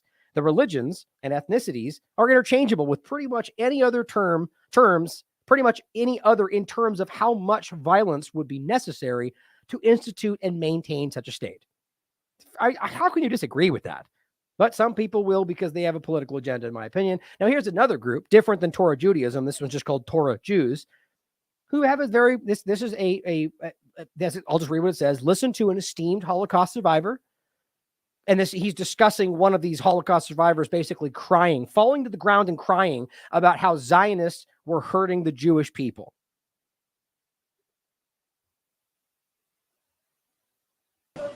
Hi. As a scholar of the South Arabi, what was his reaction when he heard about the establishment of the State of Israel? He threw himself to the floor, cried and said, "Who knows how much trouble this establishment of the State of Israel will cause for the Jewish people around the world." Interesting, right? The point simply being, and you can read, this is the other post from the same group, saying the Holocaust is not discussed too often in Orthodox Jewish circles versus Zionist ones. Why? And they're showing this clip of Ben Shapiro and Elon Musk taking their tour. It says, this is them again. So basically saying that it's Holocaust isn't discussed in Orthodox Jewish circles versus Zionist ones. This is why we don't need to promote Jewish suffering from Orthodox Jewish circles to gain any political points, right? Because Zionism is a political entity. That's the point. He says we internalize the message and push ourselves to serve God accordingly. But Zionists need Now, look, you can disagree with that all you want, but these are Orthodox Jews expressing their opinion about it. You can't call them anti-Semitic or racist because you think they hate Jews when they're expressing their opinion as an Orthodox Jew. In who, the point is they could be wrong. You could disagree with them, but my point in making this is simple: that you can't just call anybody who has a different opinion about these things racist. It certainly might be the case, but it becomes a scapegoat for anybody accusing the Israeli government of anything. And that's what they're all trying to highlight. Now, again, I'll include these. I don't think it sways anybody who has suddenly decided that every human rights group in the world, which we never should have blindly trusted, are all Hamas or whatever because they say the wrong thing. In 2021, they determined that it is an apartheid state. Human Rights Watch, a threshold cross, Israeli authorities, and the crimes of apartheid. Amnesty International, Israel's apartheid against Palestinians, or B'Tselem, an Israeli human rights group, the regime of Jewish supremacy from the Jordan River to the Mediterranean Sea. Pretty damn clear, and I'll just play Avi Shalom to end this segment. Zionism is racism. Israel cannot be both. Israel is either a racist Jewish state or it's a democratic state for everybody. And that's what I would like Israel to be. I'd like a democratic solution, one state with equal rights for all its inhabitants. Your organization, Human Rights Watch, issued a report last year about Israel, and the conclusion was it is an apartheid state. And there are 4 major human rights groups in the last 2 years who issued similar reports, reached the same conclusion. Israel is an apartheid state. So apartheid is racism. Apartheid is discrimination. But Israel is the only member of the United Nations that I know which is officially racist. And I say this because of the July 2018 nation-state law, which says the Jews have a unique right to self-determination in Israel. Unique means exclusive. Yes. It means Arabs have no right to self-determination. It means even if Arabs became a majority, they would still have no right to self-determination. So most certainly Zionism is a racist ideology, and it is largely responsible for the Nakba that has unfolded throughout the last century and continues today. Well, you've seen that many times. I mean, I think it's important. How did I do that? I think it's important to understand. Hold on. That is strange. Oh, I see why. Sorry, I'm weird about my screen being lined up. I guess it's just that tab. Yeah. But, Avi Shalom is a highly respected British Israeli historian, right? You can disagree with him, right? But he knows what he's talking about, and his statements are rooted in all the things we already showed you. And I'm actually interested in what's the 4th human rights group that he's stating there. I'm not familiar with that. Those are the main 3 I've shown you about apartheid, but it's very real, and it's not debatable as far as I'm concerned. You can support Zionism if you want, but that'd be like supporting the KKK as far as I'm concerned. That's probably going to piss a lot of people off. It is a racist ideology, and it is an apartheid state.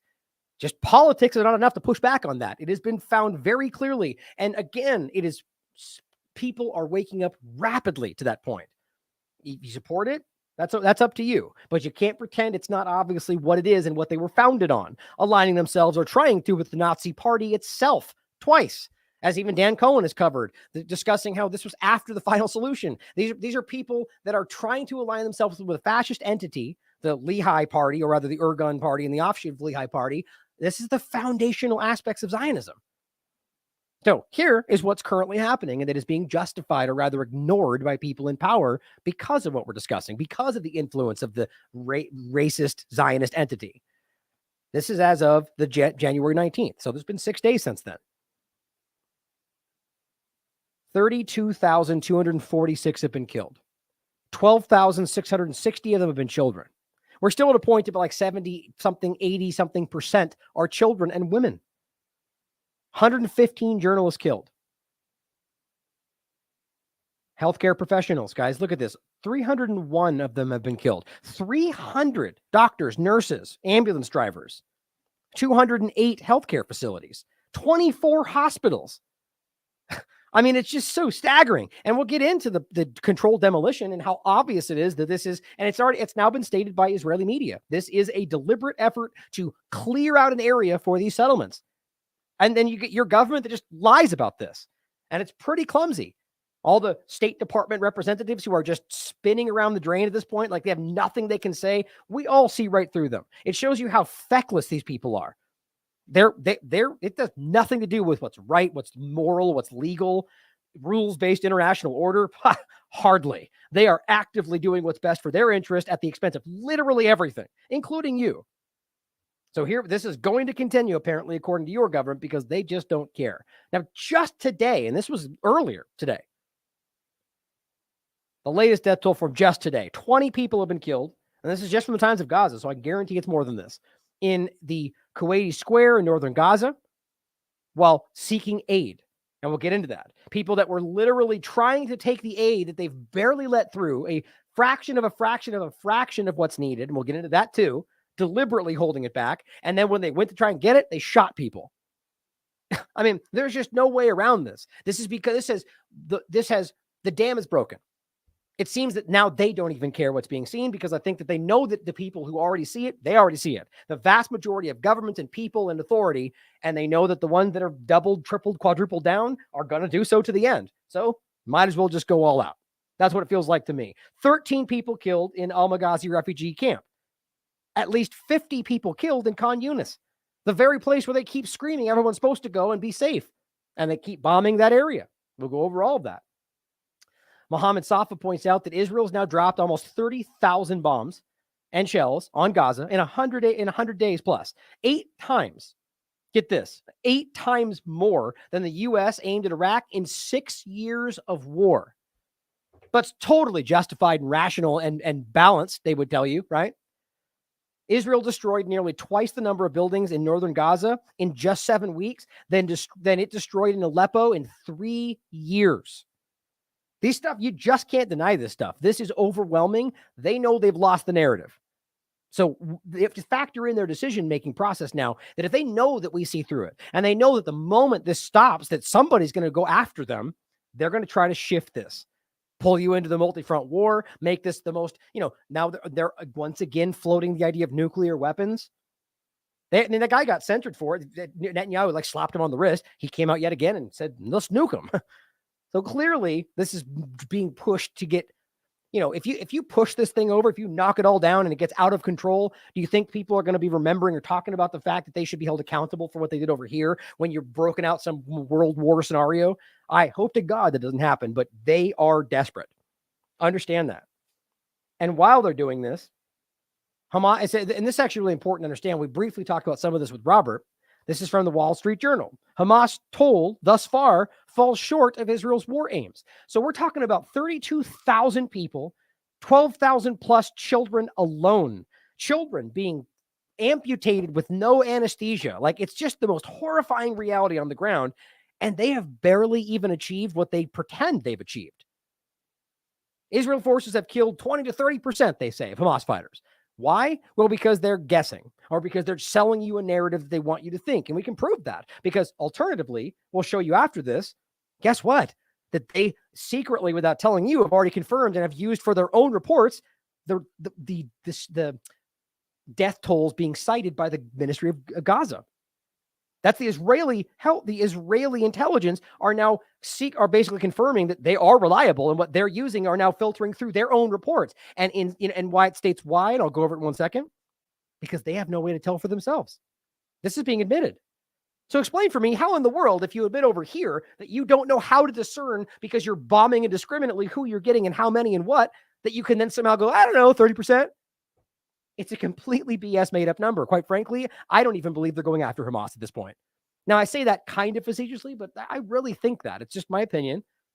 Based on all of this, we'll get into Qatar later in the show as well, where I think that it's obvious to me that the leadership is being protected, both by the U.S. and Israel at this point. And I'll go over why I think these new narratives are coming out. But going forward here, Israel officials have conceded that despite an aggressive air and ground campaign, an aggressive bombing campaign inside of Gaza that has killed thousands of civilians, that they even say that in this article, which is even that is shocking. They haven't achieved their goal of destroying Hamas. Yeah, big surprise. You mean the group they funded and propped up all these years? Israel has withdrawn thousands of troops from Gaza following pressure from the U.S. Get this. This is how dumb this kind of reporting is. Wall Street Journal can't do their due diligence here, or they just don't care. Israel's withdrawn thousands of troops from Gaza following pressure from the U.S. to transition to a more surgical phase of its war against Hamas. But military officials say the war could continue for many months. Isn't that is backwards? So they spent months just bombing everywhere with minimal presence and have only recently started the ground invasion. But so now they're pretending as if it's been this ground invasion the whole time, and only now are they pulling back to bombing. They're just trying to recreate the reality because they're desperate, hoping in some way this kind of just redefines the history, even though we all just saw what happened. Think how dumb that is. That's the Wall Street Journal, right? That is Nancy Yusof. You either don't know any better or you're lying for them, which makes you a bad journalist. But it says the U.S. has urged Israel to shift the war toward more targeted operations aimed at Hamas leadership. Again, you can't do more if you are doing everything you can. That's this stupid game they've been playing. Israel's doing everything they can to minimize civilian casualties, but we've been asking them to do more. It's like, that's stupid. So what they're telling you is we're urging them to stop bombing whoever everywhere and start actually going after Hamas like you're saying you are. Hamas has suffered thousands of casualties according to U.S. and Israel assessments. Well, it's interesting. How do they possibly know? Well, there's a point in here that explains why the U.S. government does have more insight to what's going on than they're admitting. And of course, we could yet again show you that they've got generals and people on the ground in Israel literally helping target. They know what's going on. So when Matt Miller and whatever that lollipop kid's name is, they start acting like we just don't know and we have to wait to find out. We can't answer any of these questions. They know.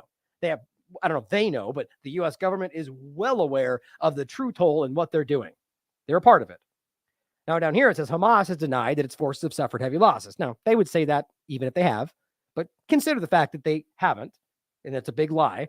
It says the U.S. estimate included in a classified report earlier this month was drawn, get this, from intercepted communications, analysis of the ruins in Gaza, wait a minute, drone surveillance of the territory, hold on, and intelligence provided by the Israelis. Okay, so those two in-between points are quite important. You're telling me the U.S. government has drones analyzing the ruins of Gaza and surveilling the territory, and they're combining that with intercepted communications and when Israel claims it's happening, and yet you stand there and go, well, yeah, we don't even know what's going on. That Israel, we told them, and we told them not to, and we have to wait to find out. They're playing dumb, and they're bad at it, even though they're dumb. The point is quite clear. They could get some insight if they wanted to. They could ask the Israelis, they could intercept communications, they could use their drones and other surveillance to find out what's going on the ground, and yet just don't care. Or rather they are, and they lie about it. It says here that Hamas is attempting to reassert its authority by putting bombs everywhere, by using suicide vests? No, by putting small groups of police and emergency services to patrol the streets. Terror, according to Israeli officials and Palestinian residents. So you're telling me that this terror danger group is putting out police and ambulances? What terrible, I mean, it's like, I'm not trying to pretend Hamas is not, at least in some way, what we all should be concerned that they are, largely, in my opinion, because they were funded by Israel to be that terrorist entity. I'm going to say we need to wrap our minds around how important that part of it is. But you're making this out to, like, so the argument is they're terrorizing everybody and they're in control and they're putting police out to reestablish control of the area and ambulances to help people that need. And it's just funny how that is the entity that right now, what we're watching is the overwhelming reality that Israel, the Zionist government, is acting in terrorism in every possible way. Now, Hamas very well could be doing the same, but I'm not seeing anything that verifies that outside of some things that happened on October 7th. Now, it says earlier this week, Hamas fired a barrage of rockets into Israel from an area of central Gaza where Israeli forces had been operating a day earlier, highlighting concerns by some in Israel that Hamas will simply reassert itself in any areas not controlled by Israeli forces. So simultaneously trying to argue or justify the reality that Israel has to constantly forever occupy it, which, by the way, has always been their plan. So here, the corporate media is already starting to get on board. We need to rationalize and justify why they're going to reassert settlements inside the area, even though it's illegal. But on top of that, what does it show you? They're not going after these people, guys. If they're truly securing these areas and they claim we found the tunnels and we're blowing it up and we're secure. Now the North's secure. We're going forward. And they just pop up the next day and they're right in the same area. Now, of course, they could have moved into these areas, but you clearly don't have any security control over this tiny area. And it's not tiny in the sense of, in the sense of the world. It is a small controllable area based on the kind of surveillance and personnel that they have. I don't believe they're going after Hamas. I really don't. I just frankly don't think that's even, I think this is about destroying Palestine, which is not that hard to wrap your mind around. But what it shows you is that I think just always having this ambiguous presence everywhere, which is what they're kind of arguing will always be the case until we do what we've told you we want to do. It's just a justification to continue ethnically cleansing the area. Now, Yuval Abraham, who is he was a journalist for 972 magazine, who was involved with the mass assassination program article, which I'll include for you right here. We covered this as well, but just reading the article is probably the best way to go, which this is citing, I think it was 6 IDF members, both former and current, on the record, telling you that we're murdering people for no reason, bringing down buildings just to bring down buildings. They coined the term a mass assassination factory. So he's writing about this, and he says, Israeli intelligence secretly surveilled officials in Gaza's health ministry to check if their data on the number of civilians killed in Gaza was reliable. The very thing they outwardly tell you can't be. And guess what? They found the numbers are reliable and now regularly use them in their internal intelligence briefings. You know how we know this? Because it was broken by an Israeli platform. This is in a Hebrew version of Israeli media in Israel, and is telling you, well, the army checked and found that the reports of the dead in the Ministry of Health in Gaza are reliable. Some sources in the intelligence told the local conversation that the army followed senior officials in the health ministry in Gaza and came to the conclusion that the reports are reliable. It says the military intelligence system relies almost exclusively on the Ministry of Health, which is under control of Hamas in Gaza, to estimate how many civilians the army has killed in the strip since the beginning of the war. 2 Israeli intelligence sources revealed to Local Talk. This is in contrast to the statements of the officials in Israel and Joe Biden, where they pretend it's all questionable as they're literally using them in their own intelligence briefings. One of the sources said that the comprehensive investigation was conducted during the war, which included classified operations, which revealed that the numbers published by them were on the whole reliable. Basically estimating the number of civilians killed, both the present and in previous operations. The 2 intelligence sources claim the army does not have a reliable source. That's important of its own to rely on regarding the number of civilians killed, which, by the way, would mean anything happening in these areas, including how many Hamas members they've killed. It says, contrary to the procedure that was accepted in the past, in the current war, the army does not conduct an examination of how many civilians were killed in each of the hundreds of attacks aimed at homes and of junior Hamas operatives. Now, if they don't know how many civilians they've killed, it obviously makes sense, deductive logic. They don't know how many of the other side they've killed. Because if you knew how many civilians, you could deduce and say, well, the others were Hamas, right? Either way. They don't know. So they acknowledge that Hamas and Gaza and the ministry are correct, which is hilarious, and then tell you, we just don't know. But yet they come out and say, we've killed 20 to 30% of the group that we don't even know how to define. I just think this is hilarious, and they're caught in every possible way. Now, he says, according to the 2 sources, Israeli intelligence has no good independent measure, as we just told you, to find out for themselves. One reason for this is that officers conducted hundreds of AI-directed assassination strikes against suspected low-level Hamas operatives, which to them is anybody that ever brushed by one of the people they suspected themselves. I mean, it's really flimsy. We've gone over all of this, usually by destroying entire homes and killing entire families, a practice we previously termed a mass assassination factory. There was often no bomb damage assessment for these strikes, meaning there was no check on who and how many civilians were killed. This routine post-strike check was skipped to save time. He says, quote, this is speaking from the IDF members, I don't know how many people I killed as collateral damage. We only check that information for senior Hamas targets.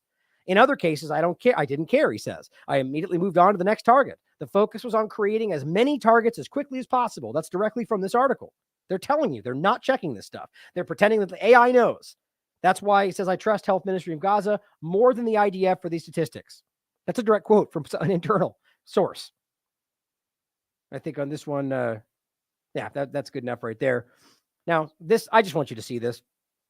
This is what a mass assassination, indiscriminate bombing campaign truly looks like. It says, sadly, Gaza no longer exists.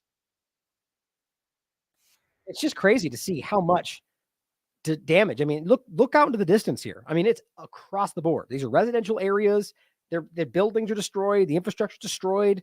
This is by design. This is a deliberate deconstruction of their society so they can build what they want as the Israeli Zionist government. Very clear to me. I mean, just look at all that, guys. I mean, it's literally ever. Look at the distance. As far as you can see, these are just rubble. It's crazy to me. Now, by the way, just to give you a little bit of a positive note on this, despite all of that, the International Court of Justice is supposed to rule, or rather, the main ruling was going to take possibly a year or so, but the provisional measures in the meantime, apparently they're going to speak tomorrow at 1 p.m. I don't know if that's Central or Eastern or what, but tune in here. This is their post. So I'm sure we follow to their account. I'm sure we'll find out. There's a link here as well. I'm hoping that this goes in at least, like I said, regardless of what they say, Israel's not going to care.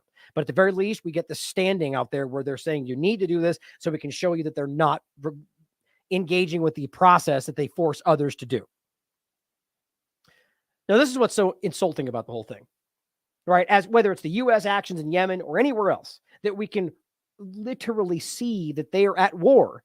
And this just becomes, I mean, why don't we start with this? Like the absurd game that's being played, like we talk about when it comes to any number of the things that they state, right? Like safe and effective. They have meanings. And when you look at the definition of the word, what they're telling you is either of those don't meet any of those definitions, even based on what they've admitted to. So what is war? There's three things here. A state of open, armed, often prolonged conflict carried out between nations. Okay. So so obviously any of these things, Syria, Iraq, especially, are war. So they're at war with these countries, despite the game of words they play. Well, they're currently bombing Gaza. And you can discuss, well, it does say states or parties. So there you go. They are right now in an open, armed, and prolonged conflict with Palestine. So there's just no, or Yemen for that matter. They've been bombing and starving Yemen for over a decade. So this game where they go, well, we're not at war with X, Y, it's all defensive. But again, we just got to put to bed the absurdity that there's any such thing as a defensive attack. That is just a manipulation of words. You're defending yourself if you're literally fighting as you're being attacked. It's as simple as that. The only reason you need a defensive attack term is for propaganda. It's just a simple, benign, static thing. You're only defending yourself if you're responding to an attack. Now, you can still argue that you're justified in responding after that. I mean, I would even argue to a degree that if somebody, like the argument being made, somebody's bombing you and they stop and you know they're going to continue to, the point is, do you have a right to respond? I would argue to a degree within the realm of international law, not civilians and all the stuff we've always had to deal with. Now, look, I flatly disagree with war in and of itself. My point is operating from within the dynamic they currently have. But to claim that you can defend yourself for the next 3 months or at all afterward is just a manipulation. It's the Bethlehem doctrine. It's about preemptive self-defense. It is Orwellian. So here is the Pentagon doing the same damn thing. Secretary General just now is talking about the conflict in the Middle East. He's mentioning the Houthis. He's mentioning the U.S. and the UK strikes. He's mentioning what's going on with striking in Iraq, both from Israelis and the United States. And he's urging all parties to step back from the brink and to consider the horrendous human cost of a regional conflict. What's the Pentagon's response to that? So she's talking about the UN saying that. Which, of course, to the Israeli side of this now, the UN is just Hamas, and they're working with terrorists and so on. Which, of course, you should consider, question everything. But the evidence they put forward is a bunch of screaming, childish narratives that have nothing to back them up, other than some associations on the ground in a place that they would alternatively tell you is managed and run by Hamas. Like, we're not going to have some overlap in these points. The bottom line is, to argue flatly that anything coming out of the UN is now compromised by Hamas is just a very flimsy tactic. So the point is that the UN is standing up and saying that everyone needs to stand back from this, which, by the way, I always dislike in every way, the balanced nonsense. This should be about Israel stopping the murder of people in Palestine. But at the very least, he says you guys should back away. Right. And so, of course, from the Israel side, doesn't matter. Here's what the Pentagon has to say. Well, Carla, we've been working for a very long time on regional security and stability, not only in the Middle East, but around the world. And so that's all war. All war. So we've been at war with this area for a very long time. That's what he doesn't want you to think that, but that's the truth. We'll continue to work very closely with allies and partners globally to address tensions in the Middle East, since Hamas's attack against. None of which has anything to do with the question that she actually put forward. Your response to them, you're just giving platitudes. Israel, of course, we've been very focused on deterrence and on preventing a wider regional conflict, and we'll stay focused on that. Not an answer at all, actually. So we're going to do the same thing we're doing. Shut up, right? We're going to deter with violence. Has that ever worked for you? No, it hasn't. Historically, every single time they say this was a deterrence, it causes more problems. Why? It's the same reason Israel screams. We have a right to defend ourselves. We have a right to respond. Well, so do they. So you bomb a country that you're starving for 10 years and act shocked when they respond to you. By your own definition, that's preemptive self-defense, is it not? It's just so insulting, the whole damn thing. What about his words on the brink? Is the U.S. on the brink of war right now in the Middle East?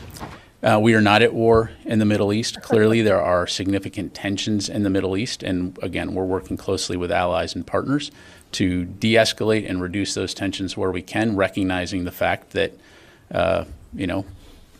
others have a vote as well. Right. So by war, we will de-escalate war.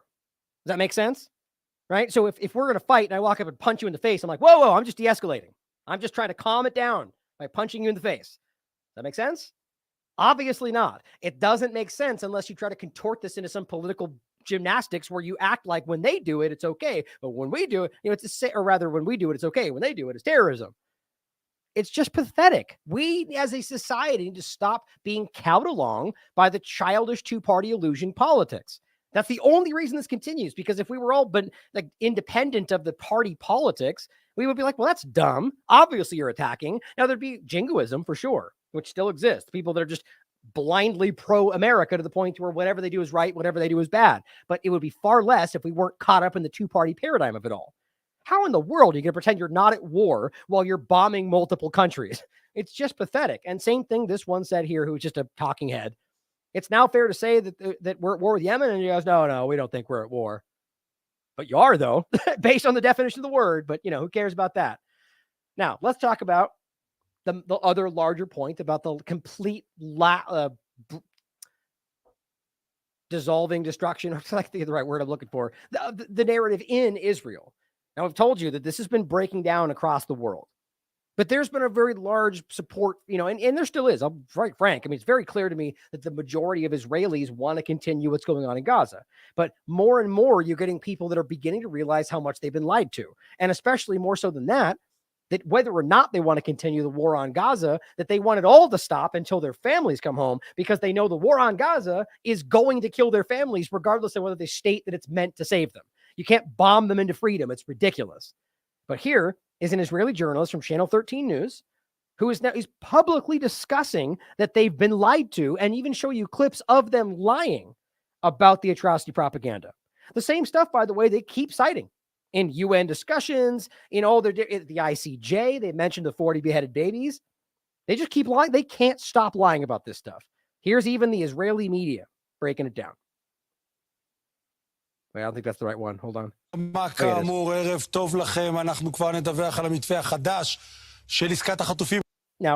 forgot this was in. I'm just going to read it for you. That's too bad. I forgot. I usually don't. I usually just read them on. Okay, let's go back to this then.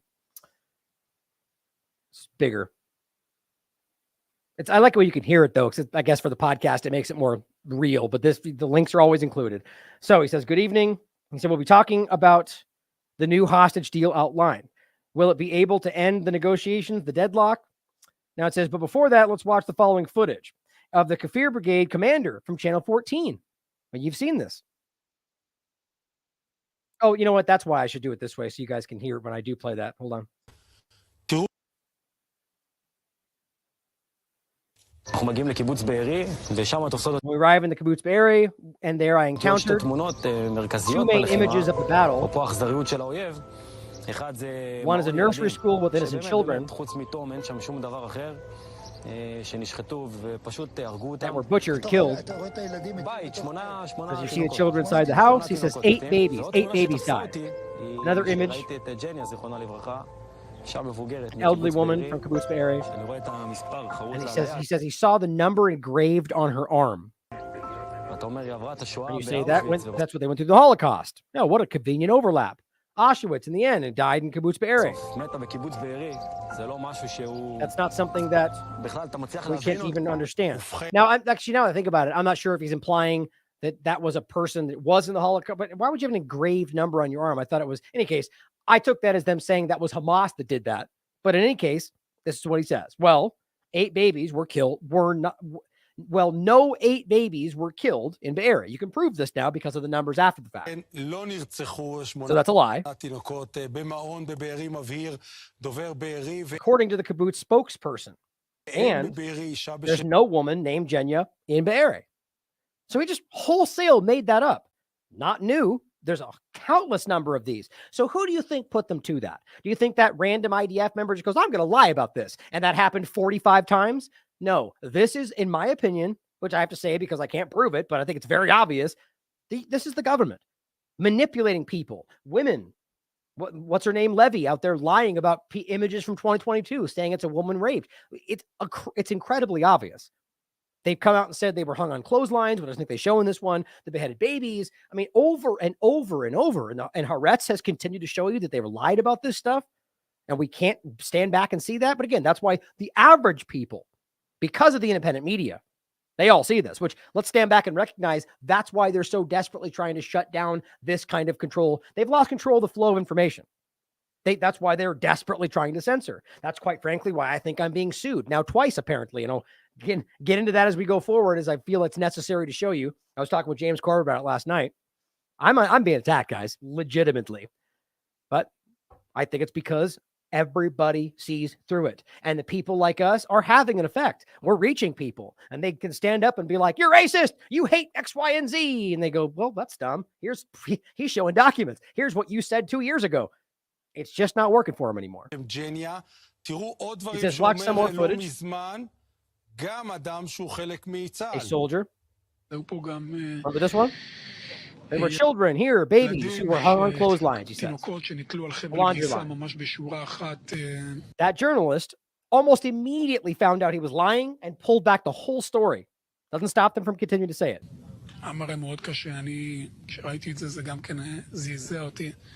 אתה לא מבין בדיוק באמת מה אתה רואה מול העיניים, האם זה תמונה או שזה באמת מציאות, היה מאוד מאוד קשה לעכל את זה.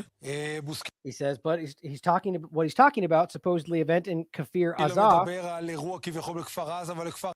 they made it clear a long time ago this did not happen.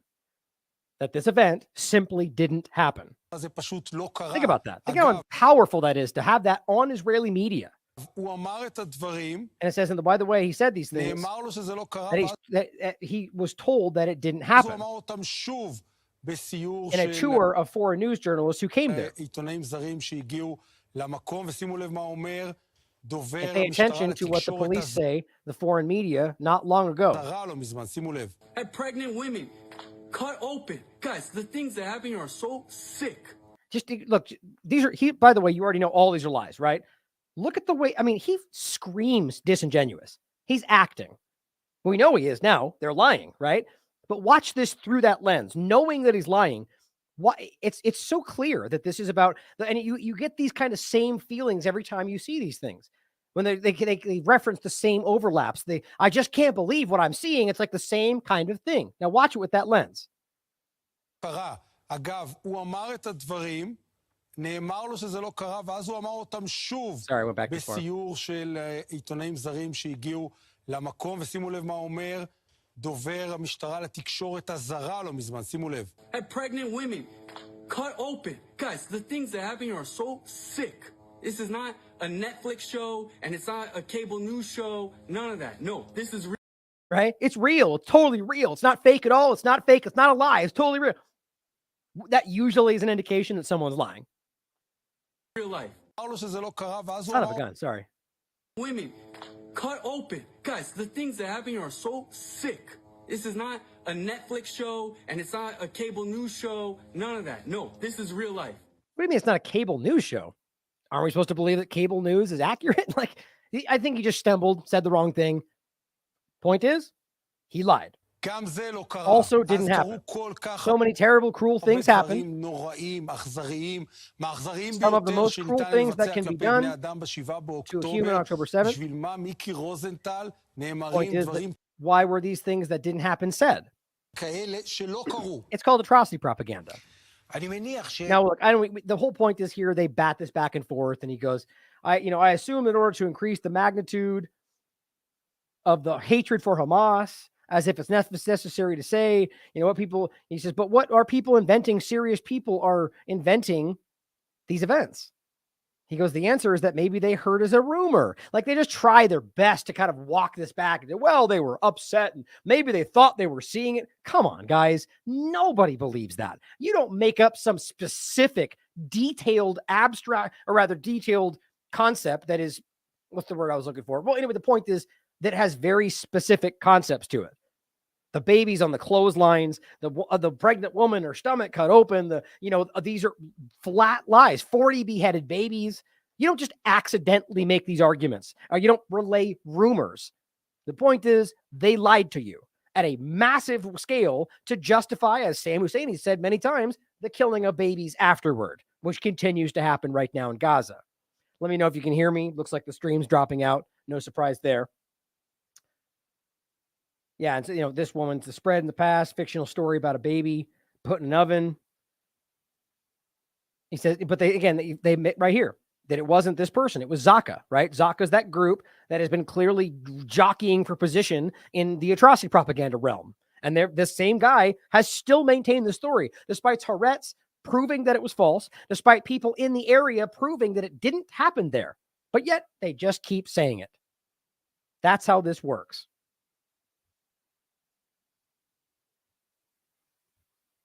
Now, here is a specific point about the rape allegations that I thought was really important to include. Quds News Network and many others pointed this out. The Israel Broadcasting Authority has reported that an Israeli reserve soldier has now been accused of raping a female soldier during a military operation, which, if you understand their history, is pretty common. It says the reports come amidst a wide-range smear campaign by Israel trying to accuse Palestinian resistance fighters of rape without allowing an independent investigation or providing any evidence. Or rather specifically any proof, but the evidence they're providing is secondhand, thirdhand, relayed through the IDF statements. It's really crazy how much they pushed this with basically no evidence. Now, here is why I think this is so interesting. This is not new. This is 2017. Times of Israel. 1 in 6 female IDF soldiers sexually harassed during Army service. Now, quite frankly, I'm willing to argue you're going to find something similar in the U.S. military. But this is 2017. 1 in 6. Now, you'd think after this being called out by the corporate media and people calling attention to it, to the government, hey, guys, there's a problem in our ranks, and they even take action. They did, and they say, well, we're going to do this, we're going to do that. Then jump forward to 2022, it doubled. A third of Israeli female soldiers were sexually harassed in 2021, or rather, whatever it was, 17. Yeah, the point is, it's obviously getting worse, and this is not a new concept. So I think it's very telling. And then, by the way, we've gone over this in the past. You'll find these things ad nauseum. Deceased Israeli soldier boasts about raping Palestinian women. Israeli army officer convicted of raping women. And many of these are where they get caught and then get off. This person accused of raping an 11-year-old girl. It's very prevalent in the conversation. Now, here is what I think is very interesting. Now, this, again, is an ongoing investigation about something that appears to happen quite frequently in this country. But this is new. This is from, well, rather not new, but December of 2023. So it looks like about a month ago. IDF appears to push back on, quote, irresponsible claim that Hamas is refusing to release raped hostages. I think this is hilarious. So you've got a point where the media, or rather the government and the Zionist leadership of Israel, are screaming about no one was believing, the truth of everyone was raped. And then there's basically zero evidence to back it up. And then we continue to see as Biden walks out and says he saw the 40 beheaded babies. And then 30 seconds later, they go, no, he didn't. He's confused. That's not true. And the whole story falls apart. Well, Matt Miller came out, remember? They even name him in this discussion. and says, well, they probably didn't release them because they were being raped, or he didn't. That's paraphrasing, but he absolutely made that insinuation. And I think it was Matt Lee and Saeed, I forget which two, just went to town on him. Like, how are you going to make that claim? What's the evidence behind that? He goes, well, I don't have any evidence. So he clearly, for whatever reason, decided to float the idea. And even the IDF was like, irresponsible. I just think that's ridiculous. The IDF says public discussions about the state of captives held in Gaza has moved to reckless territory. The quote, the conversation around the issue is irresponsible, inaccurate, and should be avoided. So they're chastising Matt Miller for suggesting they're being raped in Gaza while pushing a narrative that they're all raping everybody. How does that even possibly make sense?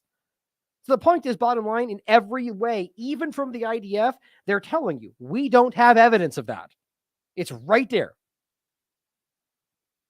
Now, Mohammed Shahida points out another interesting dynamic to all of this. Haaretz says family of hostages are, quote, resorting to increasingly graphic descriptions, both real and unreal, horror scripts, that's their quote, in order to pressure Israel's government to return the hostages. So here's another dynamic to this. So not only are they forcing or either somehow manipulating people to lie about all this stuff, the entire rape allegation push was backed by nothing. And I'll even include the points here that shows you that their own people said, look, we don't have the evidence. The time has passed. There was a window to get forensic evidence. And for whatever reason, you didn't want that to happen. They have excuses, but they weren't justified. There was an entire period where they were well past the original stage of this, where they definitely, when all they do is forensic, would have gone after specifically forensic evidence. Somebody told them not to, or it wasn't available. That's the other part. Point is, they point back and go, too late. Evidence of Hamas October 7th rape slips away. And what they mean is it wasn't present. We didn't have it. We didn't look for it. And now we can't. So there is never, as far as Israeli courts go, you can never prove that somebody committed this because they need that evidence in Israeli courts to make this allegation. So even within their own legal system, they know they can't, but they still force you to say it, or otherwise you're racist. So what he says here, or this article here says, oh, I already got it. The rape descriptions are intended to persuade the government to return the kidnappings. It won't help. Wow. So even the point where we've gotten after the fact, where they go, look, here's people saying that not that they experienced it, but that they think it's happening there. Or there was, I think this is the one here where they spoke up. Yeah, this was not that long ago. I saw this actually. There's a girl in front of the Knesset reading, saying the girls are raped there and no one reports them. These are moments. There's some sitting in a cave and raping. Like, not that she saw that, but this is what they're arguing, right? The point is that now turns out they said this to try to force their hand to bring them home. And what they say in the article, it went the other direction. It says, in order to persuade them, but the strategy is backfiring because, quote, this is what they said, it activates their desire for revenge instead of negotiations. So all you did was give them the ammunition to be able to claim, see, we told you people were raped, even though they don't have any evidence of that. And it even went the other direction. And now these people are speaking out and going, we just said this to get them to bring our families home. I mean, every angle of this, it's collapsing in real time. And the people in Israel are the ones that are seemingly starting to call it out. Read it for yourself. Oh, I did have them highlighted here. So it's the one I just showed you for the most part. Let me find this real quick. These casting. Huh? This seems to be utter helplessness of those who seek to perpetuate the vulnerable existence of their sisters, daughters, supposed to care, but what they're saying is that people whose government is supposed to care for, but choose to ignore. I just want you to see that they're literally, this is his Haaretz speaking to the people. And what they're telling you is the government is supposed to care about us, and they're ignoring us and our families. I don't care how much Biden says or Matt Miller denies.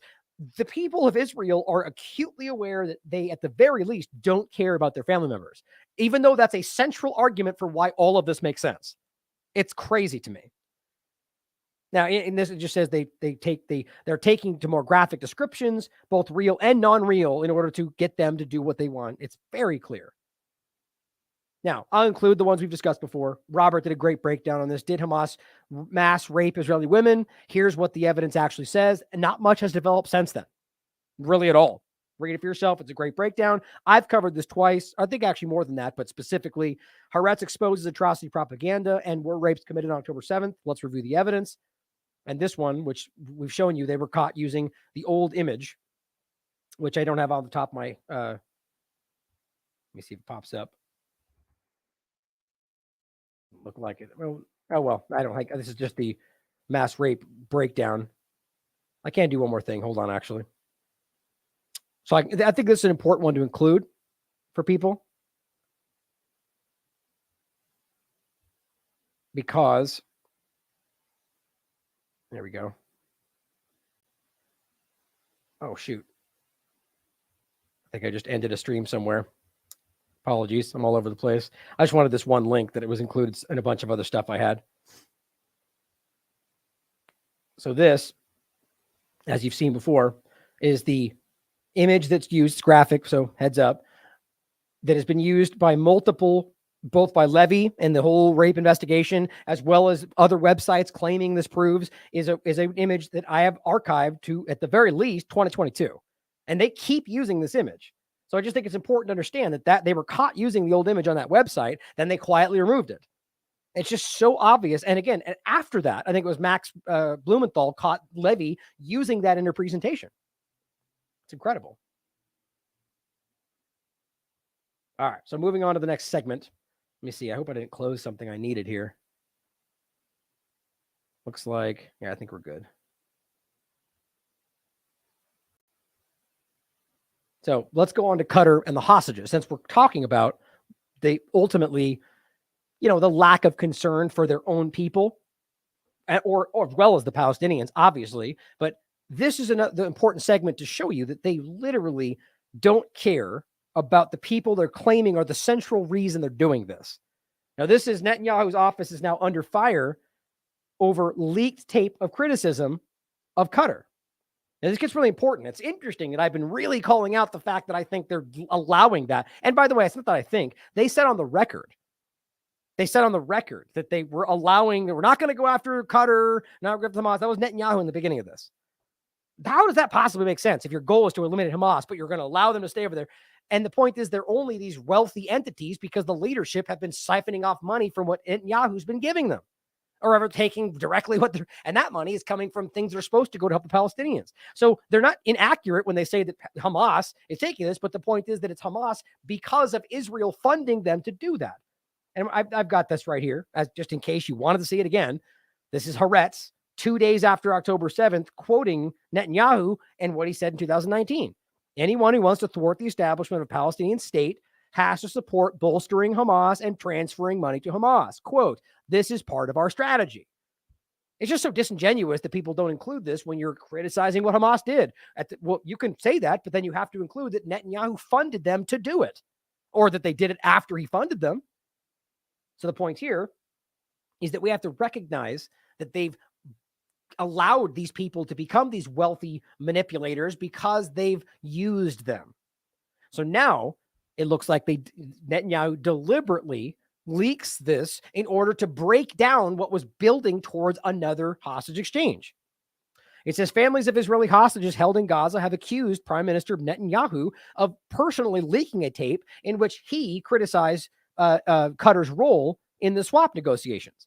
Quote, all conversations that take place in meetings with Netanyahu are recorded by his office and his associates presented at the meetings. Right? So what they're insinuating is he did this. The families participating in the meeting had their phones taken at the entrance, so nobody else could have had it. It says Qatar, from my point of view, is no different. This is what Netanyahu says. This is what the leaked documents or the recording says. Qatar, from my point of view, is no different in essence than the United Nations or the Red Cross. It's even more problematic. It says, I have no illusions about them. They have leverage over Hamas because Qatar funds them. Oh, is that what's happening? Like, it's very clear that there's a coordination here and you're throwing them under the bus as far as I'm concerned. Netanyahu said, look, and I'm not trying to say Qatar is clean of all this, but it's obvious who is making this the reality, in my opinion. Netanyahu has said he got, quote, very angry recently with the Americans for renewing a deal to extend U.S. military presence at a base in Qatar for the 10 years. Now, think about that for a second. So this is a country that has publicly allowed Hamas to have offices in central locations in Qatar. That's a public conversation, right? And you're all telling us Hamas is like the biggest new thing. It's only a matter of time before it's on U.S. shore. Even Biden, even the U.S. government, but yet you're working out of the you're working with that government. Like, so it just shows you they don't care about any of this stuff. They are the ones funding these entities. They're working with the worst of the worst because it's the way that they operate. They want you to think they're doing that, but think of the contradiction of allowing Qatar to be the mediator while they're hosting the leadership that you've been funding, and then the U.S. government has bases in the location. And I mean, it's just so plainly obvious that this is about something other than going after Hamas. It says the leaked comments drew fire from Qatar, which accused Netanyahu of deliberately sabotaging, I put that word in there, but that's the point, sabotaging the talks for hostage release for political reasons. It says there was no comment from Netanyahu's office. Of course not, because you want to act like it's not going on. The Palestinian resistance groups demand an end to Israel's deadly offensive on Gaza for any deal on a prisoner swap with Israel. That's the point. Is they're saying, look, we're not asking for 3-day pauses for you to give some faux, aid, let a few people out to only arrest them again and start everything back over, because that is what's happened. They've scooped up far more than they ever released in the first pause. So it says the Israeli government has rejected calls for halting its brutal war on Gaza until destroying Hamas and releasing hostages. All right, so it's just, we have to be very clear about this. Their goal is the destruction of Palestine, which they say is Hamas. And that's primary. And the hostages are a distant second. It's all very clear. Now, Dan Cohen writes that Netanyahu, and this was my suspicion when I read this. And obviously they state that pretty clearly, but Dan confirms this with his own research, that Netanyahu planted recordings of himself attacking Qatar, which is mediating between Israel and Hamas. He told families of captives that Qatar is more problematic than the United Nations and Red Cross. His political survival depends on permanent war. I was mentioning that earlier in the show, right? This is the latest tactic to prevent any progress in negotiations for a ceasefire and captive exchange, right? This is desperate to control his own, to maintain his own power at the expense of quite literally everything. Israel, Israelis, Palestinians, foreign policy, everything. Now, here is the representative, the official spokesperson for the Ministry of Affairs from Qatar. We are appalled by the alleged remarks attributed to the Israeli Prime Minister in media reports about Qatar's role.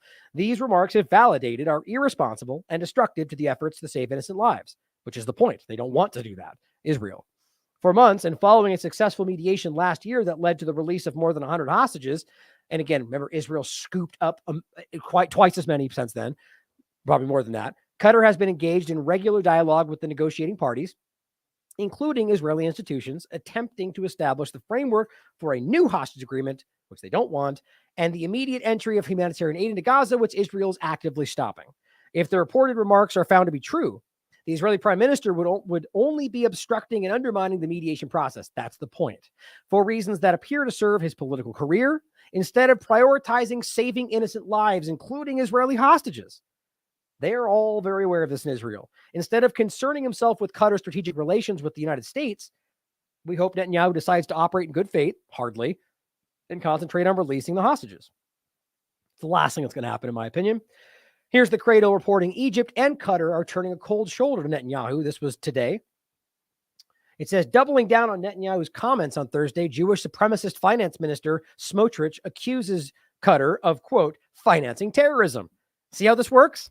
Same thing the U.S. government does. Suddenly, this group that you were cozy with 30 seconds ago goes afoul of what you're doing. You're a racist. You hate Jews. You're a terrorist. You're Hamas. Okay, I'm not even going to disagree for other reasons in regard to what they're involved in regarding terrorism, but where's the evidence? The point is, it's not even about presenting anything. It's about you casting allegations because they go afoul of what you want. Sort of like when I say, the Israeli government just murdered people and they go, you're a racist. Just, okay, you can keep arguing these things, but it's not working anymore. And it says, instead, the Gulf Kingdom is responsible for the Israeli army's failure to rescue a single captive held by Hamas in Gaza. Oh, it's Qatar's fault? Like, think about arguing it is their fault, even though they're not present on the ground, for why they have failed to rescue somebody as opposed to the fact that Qatar's mediation has brought people home. So their own ineptitude is being blamed on a group that's not even involved in what's going on the ground. That's pretty feeble. But it says Qatar encourages terrorism, they claim, finances terrorism, pushes terror, and is playing a double game. Okay, then why are you even working with them up until now? I mean, do they not think these things through? So if that's the case, then you've been working with an open terrorist group that you think is a terrorist group? Doesn't that show you something? Or you're lying about that. I mean, it's the same thing you did with the Sudan. You say the Sudan are a bunch of terrorist groups, and then, but if you agree to normalize with Israel, we'll just pretend that's not the case. Or you were always lying that they were terrorists. Either way, their own policy and practice shows you that they're disingenuous. But it says, we could get all 136 hostages tomorrow if Qatar would give Hamas an ultimatum to return all the hostages. Oh, so now it's on them to deal with the group that I mean, this is so abstract. You've been allowing them. You could have gone after the leadership in Qatar immediately. And it says, and if the West would give Qatar an ultimatum to do that. Oh, so now it's the U.S. government's fault for not forcing Qatar to make an ultimatum with Hamas, why would they be obligated to listen? This is just some desperate stuff. They are projecting at anybody, everybody. It's the UN, it's the Amnesty, it's the U.S., it's the UN, it's everybody. You're all racist. Everybody hates me. You starting to see the point? Making matters worse for Israel, Egyptian President Sisi refused to have a phone call. Even Egypt, I mean, the government of Egypt, at the very least, they've normalized and so on, but they've now soured that relationship, and it's easy for Sisi to fall back because his entire population is absolutely livid at Israel. Channel 13 reported that upon Netanyahu's request, the Israeli National Security Council attempted to coordinate a phone call with Sisi, but the latter did not respond. That's quite the shift of power, isn't it? Cairo has been growing increasingly unhappy over Israel's demands to have greater surveillance and control over the Philadelphia axis, the crossing, which they've already told you they want control over, which all it continues to show you is that they want to be able to dictate even Egypt's side of this, because then they can force them into Egypt. It says, quote, the recent period has seen numerous statements from Israeli officials, particularly Netanyahu, making claims and false accusations regarding the alleged smuggling operations of weapons, explosives, ammunition, and I knew it, and other components into the Gaza Strip from the Egyptian territory. Remember when I told you the allegation of drug smuggling? They said that's what the drugs smuggled, and we had to shoot and open fire in the area that people had told you they were planning to do a false flag. And now you got Egypt going, they're making this stuff up. Because then they can say, well, Egypt's allowing terrorism. We have to take control of this. It's the same thing the U.S. government does. And who knows whether it's chicken or the egg, right? Very well could be that the U.S. is learning from them. But it says he added that the lies being spread by Israel to justify seizing control of the border point constitutes a breach of the security agreement and protocols previously signed between him and Egypt. You think they care about that or anything else they sign? These are terrorists we're talking about. Israeli army is refusing. This is last year, by the way, but in October, to pay the salary of Netanyahu's hostage coordinator. I hadn't seen this, and I thought this was very interesting. The point is that I think at every possible level, the idea that they were ever interested in trying to save the people that were taken is proven 1,000 different ways to be false. The Hannibal Directive is the obvious point, right? But it's in every way they seem to be trying to belittle and stifle any real effort to have these kind of exchanges. And this is why you get their feeble talking heads on Twitter that come out and say, Hamas rejected the offer of our ceasefire. He's just making stuff up. I mean, it's not even remotely accurate. And this person follows up and says, there are nothing but lies coming out of the Zionists. The deal was, and we've already made this point, to release all hostages in exchange for a 2-month ceasefire. They won't end the war. This is Israel. There was no discussion about humanitarian aid. There is no end to the blockade. There was no end to the occupation. And quite frankly, if I remember correctly, it was not all hostages. It was, in fact, a minimal thing. The point is Israel's doing these incremental aspects of it that are only going to allow them to take everything back that they once gave up and to continue their plan. But it says Israel will continue all the atrocities against Palestinians after 2 months. Who's going to agree with this? They won't want their people. The point is, it's obvious that they will continue. The point is about finding some resolution, some actual pause from this, which doesn't have to stop your actions against Hamas. The point is this, what you're doing is against all of Palestine. And everybody's starting to see that, even those that were pushing back. Now, this is what we just showed you the other day.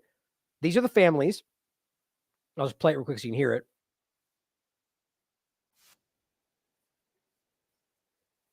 Basically, these are the families raiding the Knesset one day after Netanyahu rejected a ceasefire.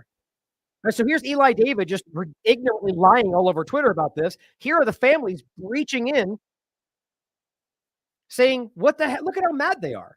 It's because he's refused a deal for their families. They're literally screaming, "You will not sit here while our children die." The Israeli government sacrificing its own people. See my point? You imagine how desperate and uncomfortable it must be for these people to be just blatantly lying. Like all the clout he thought he built up during COVID and whatever else. I mean, they're going to lose this. They're going to drift away as some only Zionist topic. Like no, everybody can see through them that have any honesty in them because they're just wholesale lying about stuff. Now, here's an interesting point. Here's one of them, by the way. Hen Mazig is one of these people that have just screaming. It's basically, you'll find the almost identical post every day on all their platforms. David and Hen and Eli Levy. Here's what he says. Palestinians in Gaza demand the release of the Israeli hostages today. Now, look, first of all, certainly possible that exactly that is happening. Why that somehow makes a point, I'm sure there's people all over any country of any grouping of people that disagree or agree with the policies or what's happening. Maybe these people are of the mind that them taking them in the first place is putting their lives at risk, which in a way it is. It obviously is. But the point is that they largely agree with the fact that their entire lives have been suppressed. And so this is an action towards self-determination. But in any case, it wouldn't surprise me that there are Palestinians that are just going, please, just let them go so we can go back to the life we thought we had before. But I don't think that's what's happening. It says IDF spokesperson reports that Palestinians protest near a hospital in central Gaza and are expressing their anger at the situation they claim is Hamas and it's towards Hamas and have caused in Gaza. This is all his framing, right? It's saying they demand the return of the kidnapped Israelis to their homes. Okay, well, guess what? They have been offering that. This is the part they just happen to leave out. You know, that they've offered a full exchange more than once from the very beginning. The Israelis know that. That's why they're angry and pushing into the political scene going, what are you doing? You take our families home. He rejected the deal. What was the deal for? A full exchange for all the people and a ceasefire. So my point is, these people are protesting that that's not being allowed to happen, or that they're just simply asking for Hamas to release them anyway. My point, though, is to simply frame all of this as a one-sided thing it's manipulative.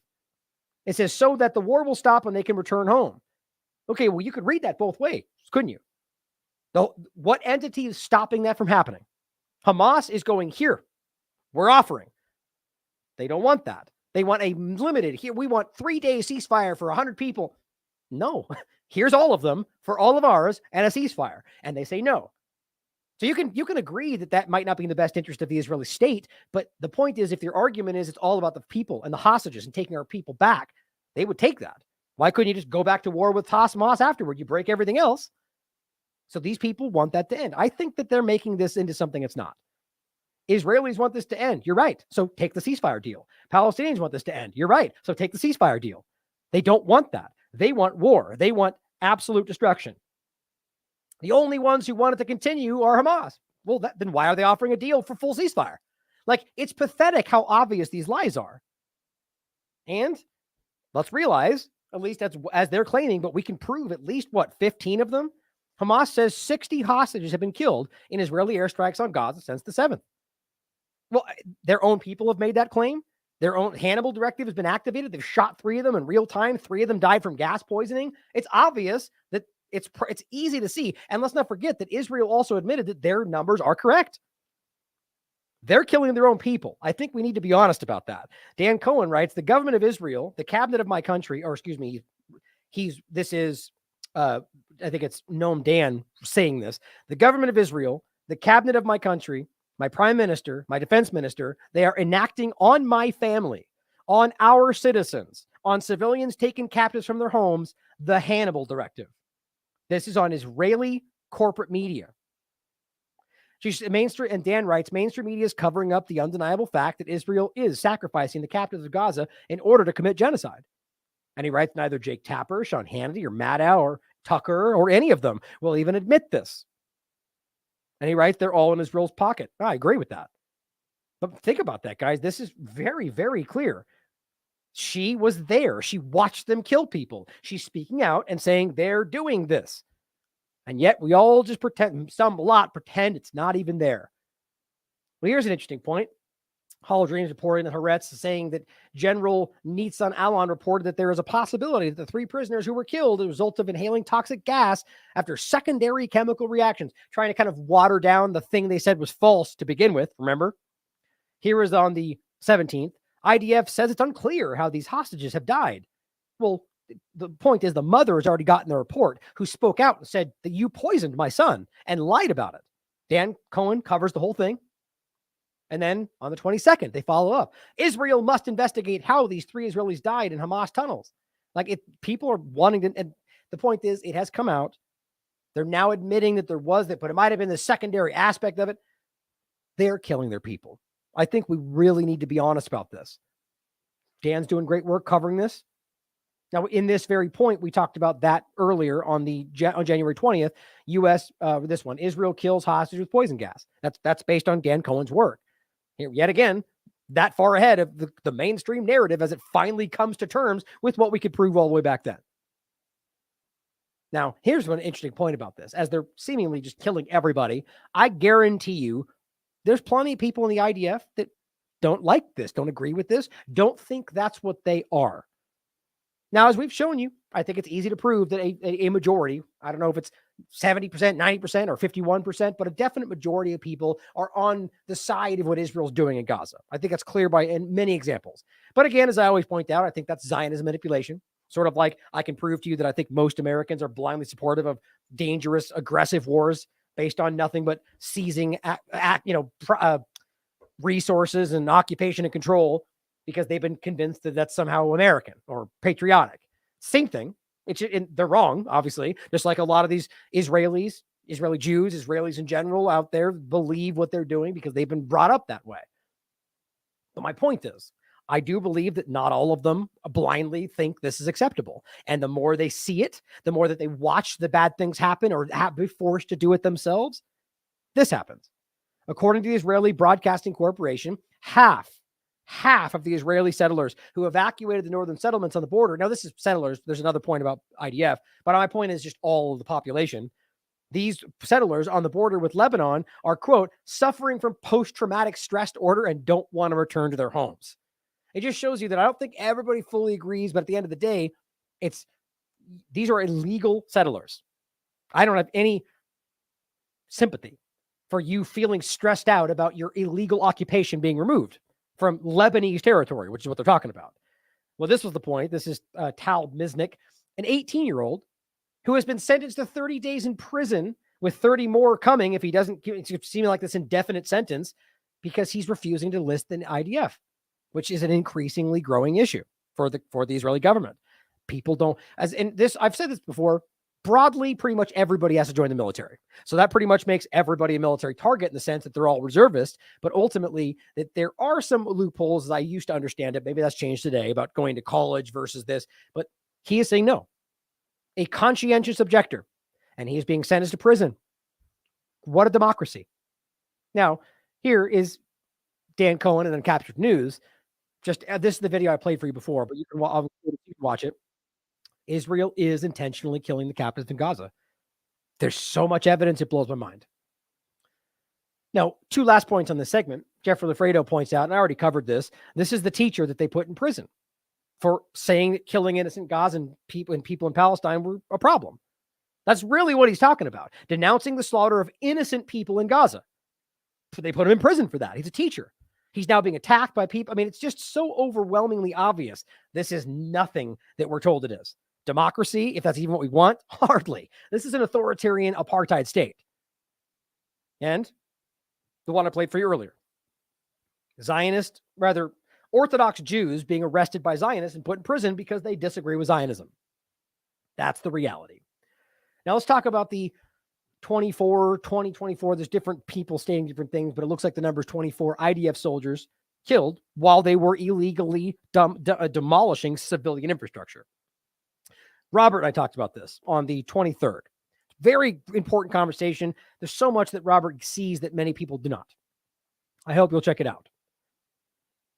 Now, here's what Elon Levy said on the 23rd. Israelis are waking up to an unbelievably painful morning with news that 21 reservists were killed yesterday in Gaza, dismantling Hamas terror infrastructure. Just So feeble and pathetic. The point is that are you trying to garner sympathy? Well, probably the time it took you to write this, there was 100 children killed in Gaza, or people in general, or the fact that you're trying to act like these are people in war who are conducting an illegal war on an occupied territory and committing genocide at the order of the Israeli government, and they get killed in the process, which, again, I said with Robert, nobody should celebrate death, my opinion. But my God, the way that this willful ignorance of what you're actually doing to civilians in Gaza, you're a villain, man. You are a villain. It says Israel is a small place. We're all about to find out multiple connections through, it's about personalizing this story, as opposed to the fact that these were 24 people that were trying to demolish civilian infrastructure illegally, which even your media has now covered. But he says the IDF has released 10 names. They were reservists. October 6th, they were living ordinary lives. Okay. I mean, I don't see why that has any difference. They were in the process of a crime. And he says here, it's a war we didn't want. That's not true. It's a war we didn't start. That's not true. It's a war we didn't even expect. That's not true either. As we can clearly see, they were warned about it months in advance, right up to the day it happened.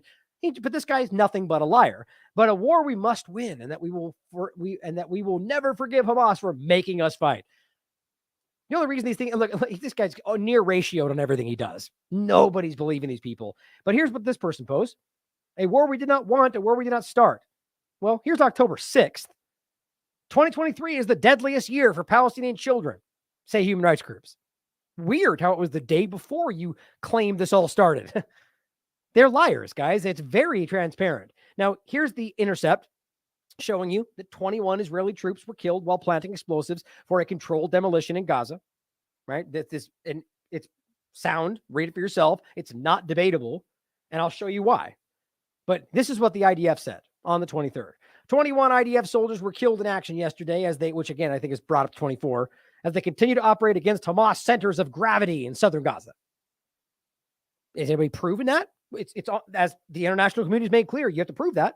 You can't just float the idea and demolish a block, but that's what they're doing. So they're committing crimes based on that back and forth.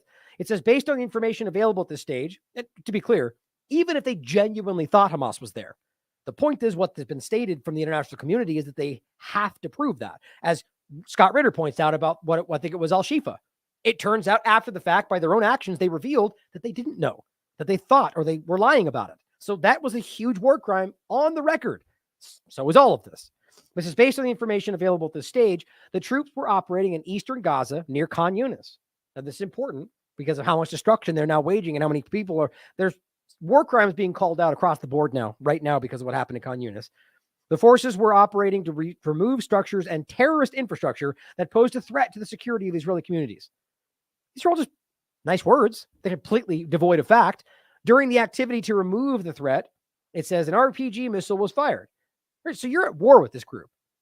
It's amazing how when you're at war with a group, that their response to your destruction of civilian, or even if you were just fighting Hamas, is somehow a terror act. It's just, isn't that defense by your own definition? Simultaneously, there was an explosion which resulted in the collapse of a building, which killed these people. Now, I'm not, the music on this is not, I'm not okay with people trying to act like this is funny. Whether or not you feel it's justified, we got to have some reverence for human life. I just think that's important. But what they're showing you is the video they were making that they put out on their own channels, showing them making the explosives that they plant, which then proves that this is not some Hamas operation, as Matt Lee made a point of, which I'll play you in a second. Look at them making all these bombs. This is not some accidental thing. They are making bombs to plant in these locations to then demolition. That's what they're doing. And as Matt Lee pointed out, and Saeed, the same point, do you know how long that takes? The fact that they go in there, carefully plant these things, which then by default proves that they're not a threat. The area is not a threat. In one of these locations, they did this. They buried people. They saved some of them. So that means that they are either knowingly doing this in civilian locations, or it's obvious that they have cleared the area and are doing it, as we'll show you in a minute, as their own media proves, to clear out areas for settlements. This is the assistant professor of law and finance and chairman of the Euromed Human Rights Group, saying Israeli soldiers, as you've seen, decide to detonate 21 homes belonging to innocent people in Bani Shuhila, East Khan Yunis. Where they're focusing. Remember, the place where it's supposed to be safe, where this isn't happening, claiming that the explosion is in honor of 21 soldiers who were killed. So this is so after this. So they're literally going, these people were just killed because they were illegally demolishing infrastructure and were shot while they were doing it. Now they're doing it again in a massive area, which you're about to see explode in the background, in honor of them. See that? Are we pretending that's about Hamas when you tell it it's in response to people? Like this, that's retaliation during an illegal occupation, during an apartheid Zionist genocide. The brutality and mentality of Israel is unimaginable, he says. I agree. Here's the cradle showing you another one of these in Khan Yunis, an entire residential block. Look at that. You know how long that takes to set up? They're acting. This was a complete controlled demolition of an entire city block. And we're supposed to pretend like you would not. I mean, how do you do that without knowing the area is clear? Obviously.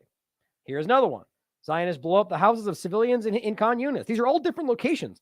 Just filming and just massive explosion. These are all planted. They are organized. It's in a clear, organized straight line. It's obvious what they're doing. Here is Israeli TV, where they are joking that he just can't sleep until he watches Palestinian homes being destroyed in Gaza. Oh, and they all laugh along with him. It says it right there. I can't get to sleep without watching homes in Gaza be destroyed. This is my point, guys. Like this is seeded. These people are sociopathic.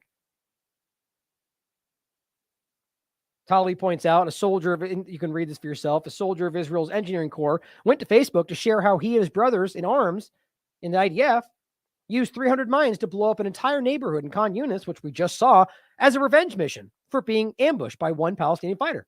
That's what we just saw. They post about it. They say, we're doing this just for revenge. So seeing as how this public diary entry names battalions and even a commander, I figure evidence is important to preserve. Of course, nobody's going to care because it's obvious what's happening, and your government and whatever body you think is going to respond as part of this. Here's another example of what they're doing. Look at them smiling, posting all these mines they make. We must continue to subdue, crush, and mow down the Nazi enemy in Gaza with all our might. That's what he says. Do you think that means only Hamas? They're going after everybody.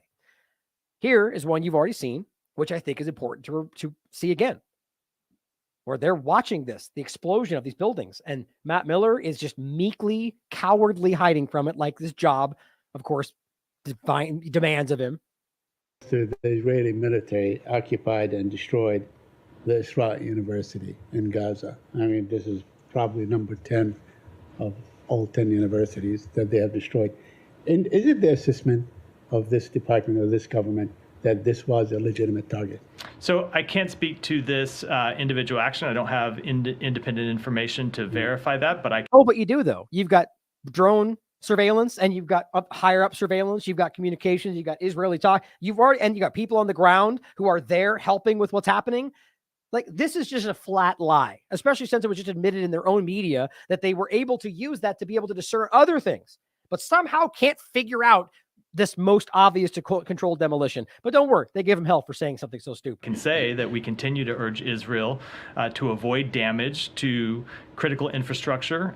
That would, of course, include universities, and to ensure the protection of humanitarian and medical sites. That has been something we have urged from the outset of this conflict. It is very difficult, and again, I'm not talking about this particular site because I don't have information about this particular site, but it is always difficult when you see Hamas use those civilian sites to hide its fighters, to launch attacks on Israel. But there seems to be no evidence that there were any fighters, in fact, any presence of any kind of military presence in the university itself. I mean, you keep saying that you want Israel not to destroy the infrastructure, yet we have seen almost the total destruction of all infrastructure, including schools, hospitals, roads, cemeteries. They just, they excavated a cemetery, for instance, and took bodies. I mean, this is not exactly tell us in any way that the government of Israel is really paying heed to what you tell them, in any way, by any measure. They're not listening to you. So we have seen them take some steps to add civilian infrastructure to deconfliction sites. There are other things that we have urged them to do that we want them to do better on. So what exactly is a deconfliction site if they're bombing the safe areas? Obviously. I mean, I'm hoping somebody new here can really begin to see how easy this is to dismantle. Just feeble, weak lies that the only thing carrying them is their power and their forceful statement. It's just ridiculous.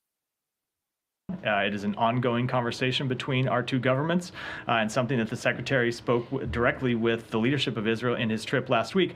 But again, there is also this problem that Hamas does continue to hide in and under civilian infrastructure. So when you see a strike against any one piece of civilian infrastructure, to assess the validity of that strike, you have to know what it is that was there. So you're willing to assume that they were, to allow that to float for now, but you're unwilling to assume that they weren't without. Like, the point is that there's nothing being presented to prove that at all in any sense. Even what he's saying with the fact that they've seen it happen before. Show me. I would love to see a single example. I'm not saying it's not happening. I'm just saying, has anybody ever seen the evidence of what they keep citing? All these times they've been seen here. You can see videos, I'll show you one in a minute, of the IDF showing you some abstract tunnel that who knows where it is or what's going on, or getting caught lying about those things. Have you ever seen a Hamas member or a rocket being shot from any? No, you haven't. So this guy is just towing the line. And we don't always know that when I'm, at least I don't know that when I'm speaking from here. Based on Saeed's question about the demolition of the university, I don't know if you've seen the video. It's pretty widely available. I have seen the video. It certainly looks, I mean, it looks like a controlled demolition. It looks like what we do here in this country when we're taking down an old hotel or a stadium. Yeah. Here's the funny part to me. So they're saying it looks like that. Guys, they're openly telling you that. Now, you can argue they did it because Hamas, but my point is they're posting these on TikTok and Instagram and going, we destroyed this block because of what they did yesterday. Like, they're showing you the mines they're making, right? I mean, it's all public evidence, and they just go out and they just demolish this, controlled demolition. And then he comes up and says, looks like this, and we don't know. We have to figure out and make sure we do our due diligence. They just posted on Instagram. Like, it's just so mind-blowing. It's so frustrating that it can be this provable, and yet we watch the highest levels of power badminton this back and forth like they're trying to figure it out. And you have nothing to say? You have nothing to say about this? I mean, to do that kind of an explosion, you need to be in there. You have to put the explosives down, and it takes a lot of planning and preparation to do. And if there was a threat from this particular facility, they wouldn't have been able to do it. So I have seen the video. I can tell you that it is something we are raising with the government of Israel, as we often do when we see raising as when we see to ask questions and find out what the underlying situation is, as we often do when we see reports of this nature. But I'm not able to characterize the actual facts on the ground before hearing that response. Yeah, but you saw the video. I did see the video. I don't know what was. It looks like a bridge being imploded. I don't know what was under that building. I don't know what was inside. But it doesn't matter what was under the building, because they obviously got in there to put the explosives down to do it in the way that they did. Again, I'm glad you have factual certainty about it. I just don't. All I have is what I saw in the video. I just don't. And I think you guys saw it too. We did see it, and I can say that we have raised it with the government of Israel. And it's not troubling to you? We are always troubled by any degradation of civilian infrastructure. And wow, you must be super troubled seeing as how they've degraded literally all the infrastructure. So you must be just pulling your hair out every day because it's constantly happening. Clearly, they don't care. Obviously. Gaza, but without knowing the actual underlying circumstances, I'm a little hesitant, I think for reasons that should be understandable, to pass definitive judgment on it from this podium. Right. Forever, on and on forever, right? We will just flatly always go, it maybe, we don't know, it could be there. Sort of like saying it, no, like a virus could get worse. This new variant, it could be worse, could be more dangerous, and just letting that float forever, right? The same damn thing. He's literally saying that we don't know, even though you have the evidence to know, and you can clearly prove that their own statements and posts online show you that you know, and all they do is go, well, we just don't know what's under the building. Are you going to look into it? Are you going to find out? Are you ever going to ask? It doesn't matter, because they're willing to take the argument that that is the truth without any evidence, but are unwilling to take all the evidence we can show that proves that they are doing it, because they're involved, obviously. Now, here's Daniel Lamotas pointing out over the past 3 months, the Israeli military has been demanding the people of Gaza evacuate to the Al-Mawasi region, which is west of Khan Yunis. The Israeli regime claimed the area was safe for Palestinian civilians, but at the same time targeted by intense Israeli airstrikes and artillery shelling during the past 12 hours, resulting in dozens of casualties among innocent people. And I'll show you countless examples of this. Here's the people in the hospital being brought in after the fact. But, I mean, do we really need, I mean, this should be a foregone conclusion at this point. Haaretz, the New York Times, they've used the most destructive bombs in the very areas they tell them to go to be safe. And they're using the dumb bombs that are not specific, are not targeted, or rather not, precise, that have been given to them by the United States government. By the way, again, who have people in Israel helping designate who they target. They're involved. So when they're this complicit, they're in for the long haul. So they will lie to the end about this, which very well may work. It has in the past. Let's make sure it doesn't. Knox Bilal points out these soldiers were killed in the houses they lined with mines after fire from Hamas. It says they were killed. Why were they lining the house with mines? She says, I've seen analysts speak of discipline and clearing mistakes today, but the IDF committed a war crime in the most pressing issue. The IDF says the buildings are to be destroyed for creating a buffer zone. So the residents in houses in Maghazi area were reportedly marked for destruction, despite the fact people lived there. The law on this is quite clear and unambiguous. The Rome Statute, which comprises the crimes that the ICC tries, says extensive destruction of property, quote, not justified by military necessity is prohibited. Same statute again. Even if it's extensive destruction, it is still prohibited unless it is imperatively demanded by the necessities of war. None of this applies to what they're doing. And even though Israel is dismissive of the ICC, despite still being liable to prosecution by the ICC for crimes committed within Palestinian territory, because they are part of it, the Fourth Geneva Convention, which Israel ratified, still prohibits the same conduct. My point is they don't care about any of these things. Everything like this, the UN, the ICC, they will use them against whoever they can, and they never follow them. Same with the U.S. government. Nothing is sacred to them, and that's been made clear throughout history. I think the point is clear, guys. Obviously, they know what they're doing. Now, on top of that, getting into some points about Khan Yunis in general, before we get into, actually, I think this is, hold on, let me make sure I didn't, this is actually better to do first. This is more relevant to what we just came off of, and I'll show you some more stuff happening in Khan Yunis. But this is another media report from Hebrew media from Israel, and it's been translated, and it says, for the past 2 months, the IDF has been carrying out systematic destruction of all buildings within a kilometer of Gaza Strip without being criminalized as terrorist infrastructure. The death of the 21 soldiers yesterday is the second disaster resulting from the introduction of Israeli explosives in high quantities into the Strip.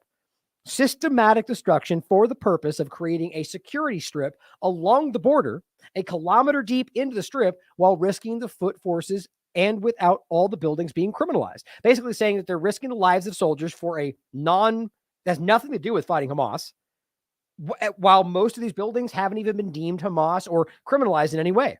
In some places, it was reported that 100% of the buildings had been destroyed. See, this is what people are trying to get the average person to see. Those videos showing you, they've flattened this area. This is not about pinpoint targeting Hamas. They're destroying this for very clear reasons. Now, their own media, as I keep saying, has been breaking this down, from the atrocity propaganda to the illegal demolitions. They're being exposed in real time. Now, here are some of the terrorizing things they're doing in the areas to, drive out people or just hurt whoever they can. You might have seen this. Israeli troops are planting little detonators in Khan Yunis schools that explode and kill when you open them. And now, I'm not sure if they made these things to look like cans, or these just happen to look like cans and they use them for that purpose. Some people have told me they did this, like these are improvised devices, which means that they would deliberately make them look like cans to specifically target starving children. But it says they conveniently look like food cans to starving children. And there have already been examples of people opening these and dying. Think about how crazy that is. That is sadistic, which shouldn't surprise anybody at this point. Now, here is a clip from Sky News, I believe. No, excuse me, BBC. As seemingly everybody, including CNN, BBC, have meekly, cowardly come along to finally telling you what everybody else was already saying. because my point is that even these hacks and liars, they need to maintain some influence. And so what it shows you is how clear everybody sees this. Now, of course, consider that they want you to see this. Always consider that.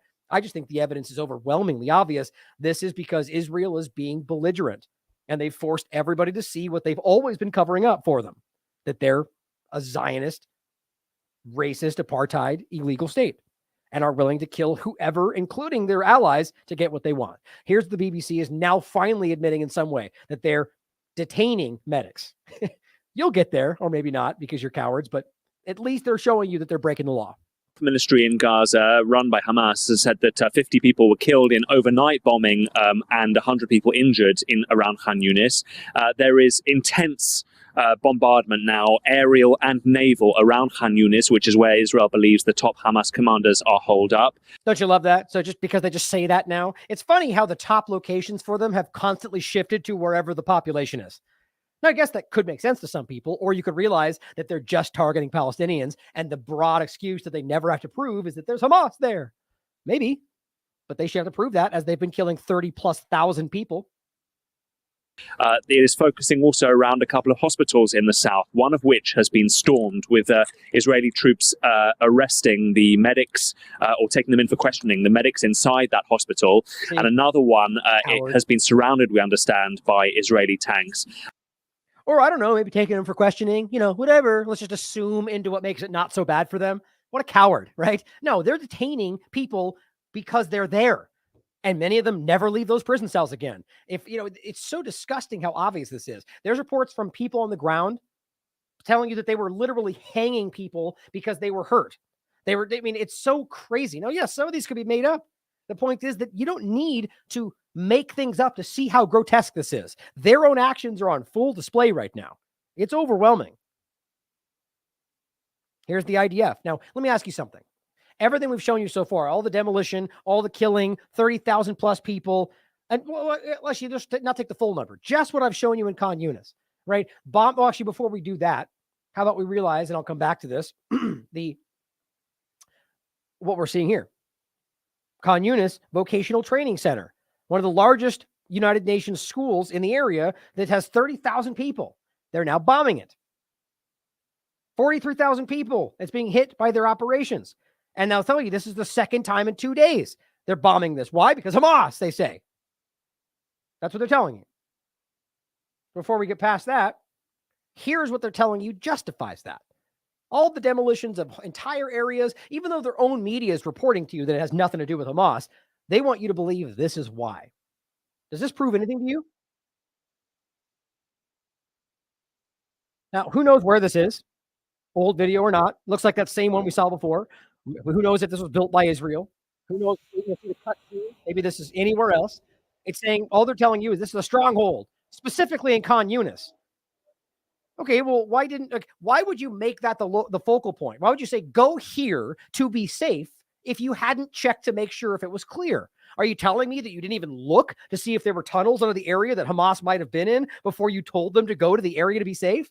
That seems pretty stupid. You're either the worst military presence in the world, which is certainly possible, or this is not real. And you're just telling us they're there wherever you want to kill the population. My point in looking at this, guys, look at the video. It is a meaningless video that has no evidence whatsoever. How do we even confirm this is where they say it is? Of course, it freezes. Great job, Twitter. There it goes. It looks like you're inside of a house. How is that supposed to be indicative of some secret Hamas presence? The bottom line is none of this proves anything. And yet that's enough, apparently. Just go, here's a tunnel video that we've already caught them lying in every single time before this that justifies murdering all these people. And here's what Defense Minister says. Gallant. The operation in Khan Yunis, the place where they're supposed to be safe, will expand to other areas. Of course it will, because this is all of Palestine. He says we will expand our operation in this area, despite there being the safe zone, and smoke will continue to cover the Gaza Strip until we achieve our goals. They just don't care. It's right on the surface. Is that the smoke will cover Hamas areas? No, we'll cover the Gaza Strip until we're done. All of it. Very, very clear. Now, if you needed any more evidence, here is a very specific example But there's just no denying this. And of course, what's his name just clumsily tries to hide from this, just like Matt Miller. They're on the record, even while this corporate media outlet was there, they shot an innocent Palestinian waving a white flag, walking in the right direction. As Glenn writes, there's simply no justifying this, except with the view that Palestinian lives, including children, have no value, which is so clearly the basis, the sometimes explicit basis of the destruction of Gaza. Anybody honest can see this by now. In Gaza is over, and that still seems a long way off. Assessments will be made and investigations will begin into how it was conducted by both sides, Hamas and Israel, whether the rules of war were followed. Tonight, News at 10 has evidence of a group of unarmed Palestinians carrying a white flag coming under fire in an area Israeli troops are now trying to capture, having previously declared it a place of safety. One of the group was hit and fatally wounded as our cameraman filmed. The Israel Defense Force has dismissed our evidence. The IDF is not aware of this incident, they told us. But our filming has, however, already raised questions about a possible war crime. What we are about to show is, by its very nature, distressing. This is the edge of the supposedly safe area called Al-Mawasi that the Israelis have been encouraging Gazan civilians to flee to. Now that's the important part. This is this specific location, not all Khan Yunis, but the specific Al-Mawasi location that they have been telling everyone to go to. Now look, they can stand back and say, well, we discovered Hamas there. Well, then why are you still telling people to go there to be safe? Because that's happening simultaneously. That's important to understand. So you're telling them to go to a place that you know you're going to bomb? It's just everything about what they're doing makes it clear that they're lying about what's really going on. These makeshift homes have been vacated because the war is getting closer.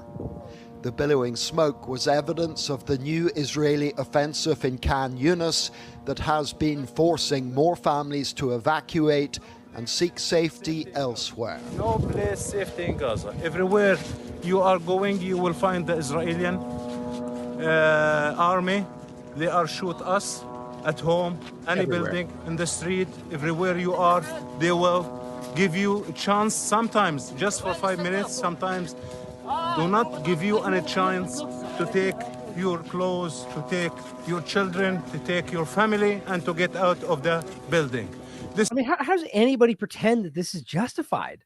No matter what you think actually happened on October 7th, no matter how much presence you think Hamas has, the point is, because of their outrage, people's lives don't matter anymore. This is not supposed to be the way that we act like the Western societies operate, right? Or the rules-based international order. It just shows you they're just as bad as anyone they claim they're fighting. That's the reality. This is our life in Gaza. It's very difficult. These pictures were filmed by a cameraman working for ITV News in Gaza. As he moved forwards towards the combat zone, he noticed this group of men doing their utmost to appear non-threatening. Look at that way they're standing. Okay, there is no way, and they were there filming before this. There's no way they're a threat. Their hands are up, they're waving a white flag, and in fact, they're walking to the south, as the next clip will make clear when he talks to him at the State Department briefing. They're walking in the right direction. They're doing everything they're supposed to do. Trying to proceed with care. They wanted to reach 2 other family members and get them out of harm's way. Because I have my mother and my brother in there and around 50 or 70 displaced people in another house. So they're trying to get their family members and people that are afraid to move, rightly so, because of this reason. He wasn't told us to evacuate, but they didn't let my brother out. I want to go and try to get them.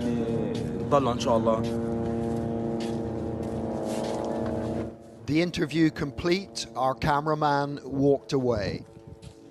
And then personalize it for yourself while you watch this, right? Imagine it's your mother, your brother, your sister who is trapped in an area that they're bombing, and you're just going, or rather specifically, they're bombing everywhere, so you understand that. But they're nonetheless, this is still the direction they're told they're supposed to go, and all you're doing is going, waving a flag, saying, "I just want to get to my family," and this happens. This happened.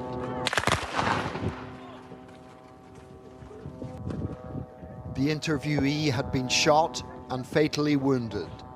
You can see them place their flag on his chest. As he was carried away, the white flag was turning red. Carry him, they've killed him, yells this youth. Then suddenly, more gunfire.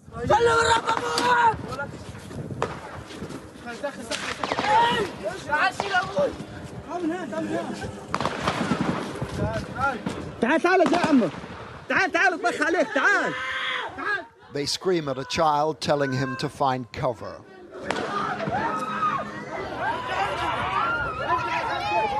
By this stage, the man's wife, his widow, has heard what happened. And as she rushes to the scene, she meets the party carrying away the body on a makeshift stretcher. When they're satisfied they're a safe distance away, they stop. And the mourning starts. These tragic scenes have been repeated time and time again since this war began. At one point they tried CPR, but there was no bringing him back, this husband and father. Yet another innocent Palestinian civilian killed while posing no threat whatsoever. John Irvine, News at 10, Tel Aviv. Well, the Israel Defense Forces assessment of our filming was that it had, they claimed, clearly been edited in the first instance. Of course, they have a duty to investigate the incident. John's been taking a look at it and seeking legal opinion on what it shows, John. Julie, more than 25,000 deaths have been reported in Gaza since the 7th of October. Mainly civilians, many women and many children. Israel's critics already say that amounts to a war crime. But now, just one more killing, this time beneath a white flag, the international symbol of surrender. Is it enough to reach the same damning judgment? A civil rights lawyer who watched our video says it is compelling evidence. This group of 5 people are unarmed. They don't have any weapons of any kind. They're waving a white flag. They do not present a threat. So to shoot them without warning, just like that, it's an execution.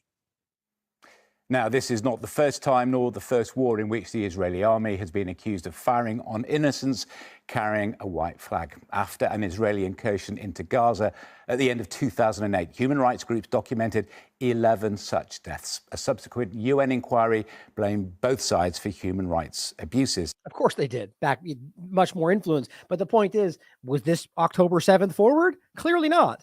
So it's strange how this definitely didn't start after October 7th as much as the Elon Levies of the world would scream at you every day. Clearly, this has been ongoing. And you guys know this. You've been paying attention. Then 2 months ago, 3 Israeli hostages, Alon Shamritz, Yatom Chaim and Samir Talaka, escaped their captors and approached Israeli troops waving a white cloth. All 3 shot dead. After that, the army's chief of staff made public a clear message to his troops. Think before pulling the trigger. My God. It's such a lie, because what we now later found out was that 2 of them were shot. The third was shot 15 minutes later after they coerced him out from behind the building, after he's been screaming, "I'm an Israeli hostage." And the 2 people, 2 of them shot him as he walked out. That's an accident? I mean, God, come on. Like, there's so much evidence to this. It's infuriating. You're right. There is simply no justifying this. Here is Rishi Sunak, equally in a feeble response, acting like this doesn't, we don't know for sure, even though you don't need an international human rights lawyer to tell you what you saw there. It's obviously wrong, whatever you want to label it. But here's how the governments respond from the rules-based international order.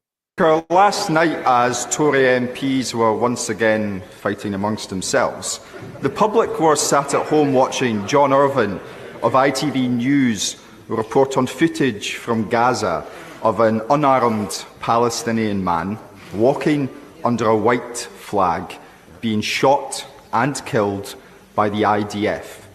Prime Minister, such an act constitutes a war crime, does it not?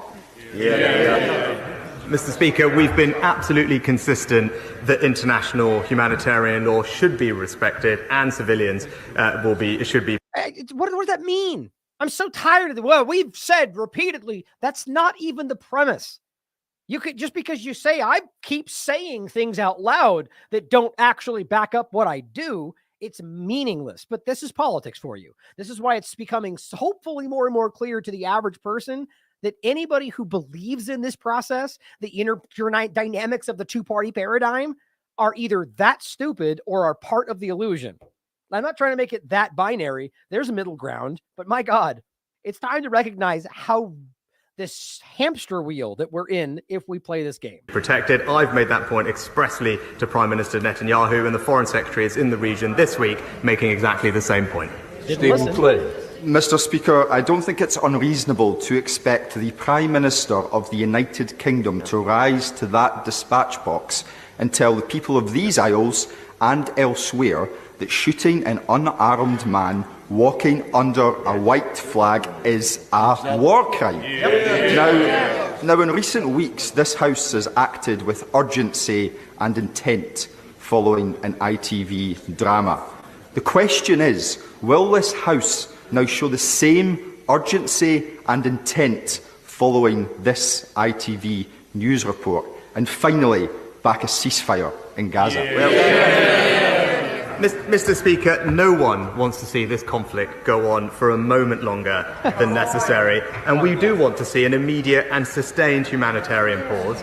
Oh, a sustained humanitarian pause. Like they can't even say ceasefire and realize they don't because they keep refusing it. To get more aid in and, crucially, the hostages out, helping create the conditions for a sustainable ceasefire. I set out the conditions for that earlier in the House. The Foreign Secretary is in the region today and will continue to press all our allies and partners to make sure that we can bring about that outcome. It's just such meaningless nonsense.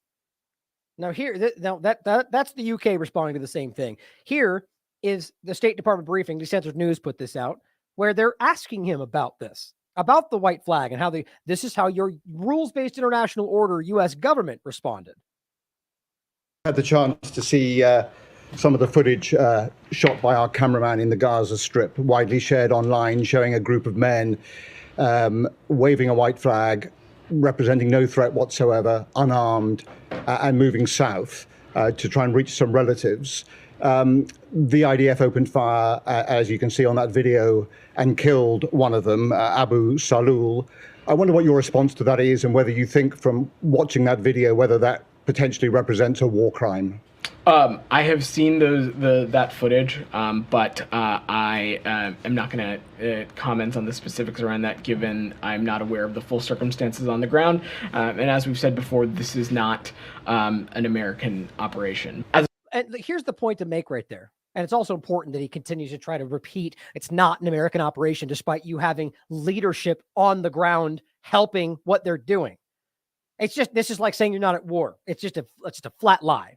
But the point is, it doesn't matter what else was going on. I don't care if that's the leadership of Hamas. The point is, under international law, they were not presenting a threat. They were waving the white flag. So even then, you're supposed to take them into custody and deal with them as such. So you're a leader of Hamas, but you're going to be arrested and charged.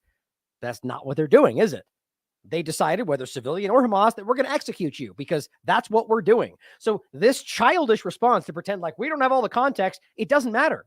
It's like saying that we don't know it's genocide as we can prove that they've stated they want genocide. It's just a game of words. What you saw in that video was enough. Hands in the air, white flag, they shoot him. Period.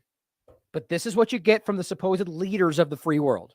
As a general matter, though, we have not parsed our words about the moral and strategic imperative that the government of Israel and the Israeli security forces have to take every effort possible to minimize civilian casualties and minimize impact on. Does that look like minimizing casualties? You shot them while they were standing with their arms up.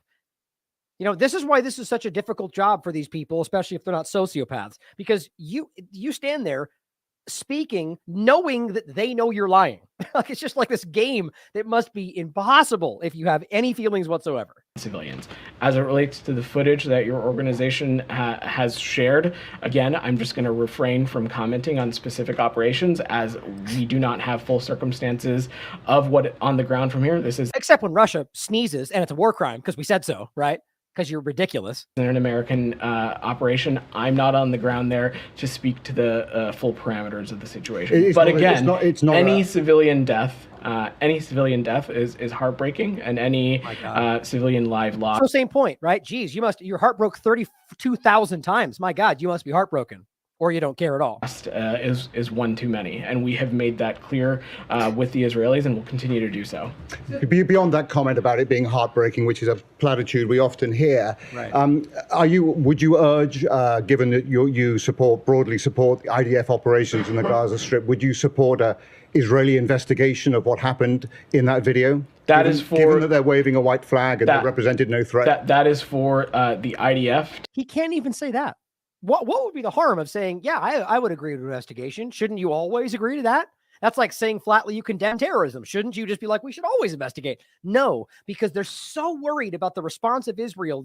Even, that's the point I was saying before about Levy freaking out about a broad statement aimed at everybody, because they know they're criminals and they know that everyone's focusing. So everything's an attack. If he says we should ask for an investigation, they'll attack him for saying you're somehow backwardly admitting that it's an investigation. Shouldn't you care to find out the truth? He can't even say that. This is desperation. To undertake and determine based on the circumstances of that situation. Did you actually reach out specifically to Israel about this footage and try to get whatever the facts that you guys are seeking? This footage just arrived earlier this morning, so I don't have any specifics of our diplomatic conversations around this to speak to. How about the footage that arose last week? Here's what's funny, by the way. He just said that he didn't have anything to speak to, but now he goes forward. Watch his response is that I won't speak to any diplomat. So why don't you just say that? First, it's, well, we don't have anything. But even if we did, I wouldn't speak a diplomatic back. It's always a game of words. You'll see what I mean. And the week before, and the week before, and the week before. Of our diplomatic conversations around this to speak to. How about the footage that arose last week, and the week before, and the week before, and the week before, and the week before, where there have been similar, awfully close instances? Have you ever gotten an explanation from the Israelis? Have you ever gotten a finding from the Israelis? I'm not going to speak to private diplomatic conversations, Matt, but this is something that we raise continuously with the Israelis. Okay, well, have you ever gotten an answer from the Israelis? I'm not going to speak to the privacy of certain diplomatic conversations, Matt. When you are asked specific questions like this relating to specific footage, and this is not the first time that this has happened. You've been asked repeatedly about this, and then you come back and say, well, we've raised questions with you. We've asked the Israelis questions. Have you ever gotten a response to any of those? Isn't it crazy what it looks like to have somebody finally ask questions? Like before, it used to just be like, thank you. And that's what you relay on Fox or CNN. Right. But and Matt Lee's always been pretty good at pushing back. My point is that more and more people are starting to, even I don't recognize some of these new people, but they're asking questions, like legitimate questions that put them on the defensive. Thank God. Push for more of that, because it's that easy to break down their arguments. These conversations are private. We have raised with the Israelis specific circumstances, and we have received answers. Correct. I'm not going to speak to those conversations right now. In any case, are you aware of that the Israelis say we screwed up here? I'm just not going to speak to the private conversations, Matt. Are you planning to ask about this particular instance or no? I'm just not going to speak to specific diplomatic conversations. Do you have any comment to the UNRWA saying that a UN shelter was shelled by tanks in Khan Yunis today, killing 9 people? They say it is a UN shelter. They're calling it a blatant violation of the rules of war. Incredibly concerning. Incredibly concerning, Leon. When we deplore today's attack on the UN's Khan Yunis training center. You've heard me say it before. You've heard the secretary say it before. But civilians must be protected. So have you asked the Israelis to look into this? I'm not going to read out every single conversation that we have with the Israelis, or read out every issue. Not what he even asked. Like, just what a bad response. The point is, just had that question. Did you ask about that one? That response right there. You just said you asked. What was the response? Like, that isn't like, and realize that he's referring to things going all the way back to the beginning. So your argument is we'll just never ever tell you what we found out. Our argument is that we looked into it, and that's supposed to be enough for everybody. That's pretty sad. Issue that happens. I don't think you're asking the Israelis to look into this. I'm not going to read out every single conversation that we have with the Israelis, or read out every issue that happens. I don't think you're asking about every single or every issue that happens in the region. Look, you've been like twice here in the last 3 minutes. You've been asked about 2 specific incidents. Have you raised? We continue to raise with our Israeli partners the need and the responsibility that they have to protect UN facilities and to protect humanitarian workers. We are asking and engaging about specific incidents, Matt. I'm not going to specifically read them out to you from up here. If they respond to you, you need to come back and tell us what they say. Matt, certain conversations, diplomatic conversations, sensitive, tough diplomatic conversations are best kept private. I assure you, though, we are raising these issues directly with our Israeli counterparts, and will continue to do so. Yeah, the point is that Israel doesn't care. They don't care what the U.S. is saying. They don't care. They've only ever used people. This is the reality. So they can't come out and say Israel told us to F off. So they have to, we raised it. Is that enough? Can we move forward? No, it's not enough. Assurance doesn't mean a whole hell of a lot if you're not able to say that. I assure you, though, we are raising these issues directly with our Israeli counterparts, and will continue to do so. Assurance doesn't mean a whole hell of a lot if you're not able to say that you've gotten any response. Right. I mean, you are the biggest supporter of the Israeli government. And if you can't, if you ask questions about troubling incidents, which you just said that this one in Khan Yunis was incredibly concerning, and we deplore the attack. Matt, we'll intend to continue to have these conversations with the Israeli government and raise these very tough and difficult situations. Stupid. That's all you got. We'll continue to raise the questions. Like, it's just this hamster wheel of nonsense that, again, it's so transparent, it's painful. That's what I said here. This is tough to watch. No one with a brain is confused about what was happening right there. It's self-evident. The U.S. government is allowing and covering up genocide in real time using willful ignorance. Well, we don't have all the facts. Are you going to ask? I can't comment. It's just so stupid. It's painful because people are dying while they allow this to continue. Now, Felipe Lazzarini, the Commissioner General of the United Nations Palestinian Refugee Agency, has said another horrific day in Gaza. This was on the 24th. The number of those killed is likely higher. Khan Yunis Vocational Training Center, that's what he just referenced, and even he says was terrible, deplorable. I forget the word he used. One of the largest facilities sheltering 30,000 people. The compound, as all of them have been, clearly marked as a UN facility. And its coordinates were shared with the Israeli authorities, which is likely why they got bombed. The point is that just because Elon Levy and David Eli and these people online and Ben Shapiro come out and say they're all Hamas, doesn't change the legal dynamics of the fact that this is a protected UN location. And if you're going to pretend that they support Hamas, then you damn well better prove that there's a Hamas presence in a school full of 30,000 displaced people who are all civilians before you bomb them. And even then, it would still be a war crime because you bombed 30,000 innocent people. It's pretty simple. Once again, a blatant disregard of the rules of war. And this is Thomas White, who is the director of the United Nations Palestinian Refugee Agency Affairs, saying, attack on Khan Yunis Training Center this afternoon on the 24th. 2 tank rounds hit the building that shelters 800 people. This is one of the buildings. Reports now 9 of them have been killed, 75 injured. None of them Hamas. All innocent Palestinian people trying to hide. The United Nations and the WHO team are trying to reach the center. Agreed upon route with Israeli army is now blockaded with an earth bank. Think about this. So they let them come through and then they block their way to sea because they don't want this being proven. It's also very clear what's going on. And now here's the UNRWA in general, 43,000 displaced people registered in this massively overcrowded shelter now find themselves in the epicenter of war. They've hit this shelter with military operations.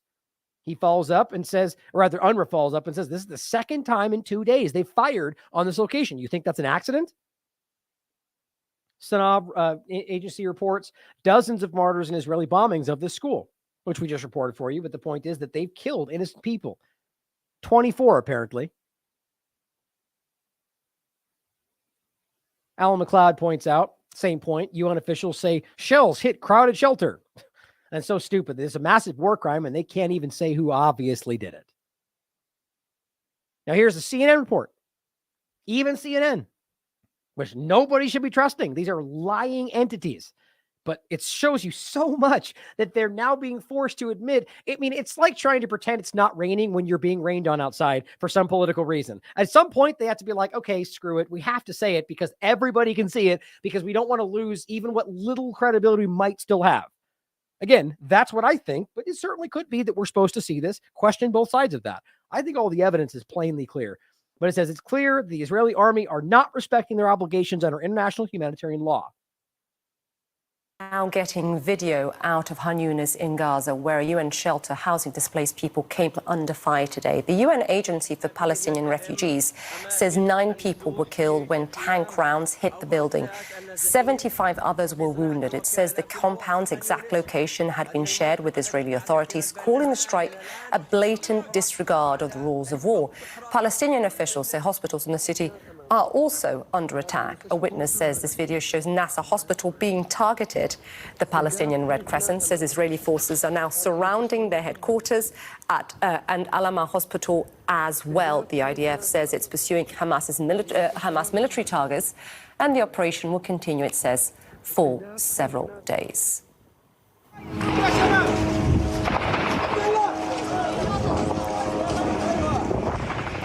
And families, in the meantime, are streaming out of Han Yunis to try to escape the bombardment. You can hear gunfire crackling there as they flee. A UN special rapporteur told CNN today there are simply no words left to describe the depth of the humanitarian catastrophe after 3.5 months of war. Well, earlier I spoke to UNRWA's director in Gaza about the deadly attack there on its shelter. Thomas White gave us some context here. Have a listen.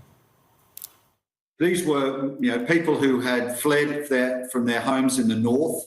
In some cases, very early in the war, they were living in the Han Yunis training centre, which normally houses a couple of thousand students who are learning to be bricklayers and carpenters and learning business and IT skills. This training facility ended up hosting about 40,000 people in and around the training centre, all seeking shelter under a UN flag. And, increasingly in the last few days, the situation there has become more and more dangerous. Very clear this afternoon, any sense that there is protection under a UN flag, it was very clear that the Israeli army are not respecting their obligations under international humanitarian law in terms of providing precaution for locations where there are civilians. Right. And, you could argue that Hamas there somehow makes it all a target, but the point would be if they should be removing people from the area, first of all, but secondarily, or even first, prove that that's even the case. All of that matters. You can't just be like, oh, we're in war, so we have to deal with that later. And the U.S. goes, we'll figure it out after the fact. It's just so obvious. On top of that, as the Cradle reports, Israel's brutal aggression on the Gaza Strip has destroyed 1,000. Think about that. 1,000 out of 1,200 mosques. You think that's by accident? It's just, this is the wholesale destruction of their society. It's severe destruction that caused the Israeli airstrike in this, it's Kfar village. And this is Lebanon. Like this is spinning out of control. I have a couple points at the end. I'm determined to go through all of this today, so we might even hit 4 hours. We'll see. Israel's military carried out a massacre last night. This is one of the locations we just talked about, bombarding an entire residential block, killing at least 10 people. Look at this stuff, guys. These are innocent people in innocent locations who are just being wholesale attacked because that's what they want. The aftermath, and this is important that Saeed referenced the cemetery, and it's amazing how people dismiss this stuff. It's overwhelmingly obvious. The aftermath of this is a cemetery in northern Gaza being bulldozed by the army. For what?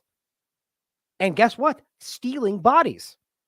And of course, they tried to cover this up by making other allegations. Here's Sarah claiming pointing out the Israeli government is stealing Palestinian corpses from cemeteries in Gaza, harvesting organs.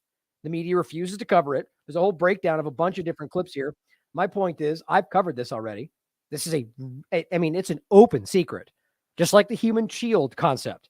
As I wrote, Israel's open secret of Palestinian organ theft. Just look it up. There's been at least 5 wildly public cases over the years where doctors and people in the IDF, they were caught. Actually, no, I forget if it was the IDF or it was basically the point is, at levels of authority, they have allowed organ theft from corneas to other things multiple times and been caught for it. Israelis overseas have been involved with massive organ harvesting. You can't prove that's connected to the Israeli government or even Israel in general, but it's interesting. But the point is, many cases you can. And so many times already they've been caught, like Al-Shifa, where they stole these bodies, they brought them back for whatever reason, and Euromed Monitor came out and said there's multiple bodies missing organs. Nobody cared. But Sarah writes this, and of course this person says, these are horrible accusations. Is there proof of this? Which is fair to ask. Please include the evidence. But what's crazy is it's out there. It's public. They're even now coming out and going, we did it for a reason.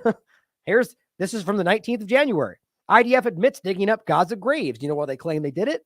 To make sure there weren't any bodies of hostages. Really? So you're going to dig up every graveyard everywhere and just to make sure there weren't any hostages that you're otherwise shooting down in the streets? You can prove that they were. Here's the point. These ones that they took, they're taking bodies. Why would they take bodies if they're looking for hostages? Easy question to ask. And then the ones that were brought back, as I cover in this show, were missing organs per human rights organizations. It's an open secret. Now, in general, guys, all of what we're showing you, it's so very clear that these people are on a destructive path and that they do not care about human life and that seemingly they want this to break down. They don't want hostage deals. They want to achieve what they're going to achieve, which I'll show you next. But Mohammed Shihada points out the same person that did it last time, the heritage minister, calls for dropping a nuclear bomb on Gaza and then even goes on to brag that the International Criminal Court knows of his intentions. They don't care. Aside from being genocidal, Mohammed writes, this formal admission of Israel's nuclear arms, and we talked about this last time, makes U.S. aid illegal under the 1976 U.S. Symington Amendment, however you pronounce that. We've covered this already. The point is that if the U.S. is not allowed to give aid to a country that has nuclear weapons, in the sense of, or I think it's either that or the secret or not acknowledged. Either way, if Israel has nuclear weapons, it is illegal for them to be aiding them. That's why they've always allowed them to have what they call nuclear ambiguity. It's the only country in the world. And they've accidentally admitted it. Even Netanyahu very sheepishly said it one time and made this really dumb face, and everyone laughed. They know, everybody knows they've got nuclear weapons, and now they're second time threatening to nuke Gaza. Is it only nukes for Hamas? Is that how that works? Or clearly it's about all of Palestine. Now, Solomon Ahmad points out that we've shown you many of these. And look, you can find examples of Palestinians doing similar things or schools where they teach similar things. And on either side of this, you can understand why there might be some developing animosity. The point, though, is to show you beyond a shadow of a doubt that the Israeli the infrastructure, the government, had taught the population, which is why you can see that the majority want to see Gaza destroyed, to think that they are lesser than. I mean, that is what the Zionist state is in and of itself. That's why I played Avi Shalom's clip, that they're lesser than. They are not equal. Here's Israeli children chanting violence against Palestinians. May your village burn down.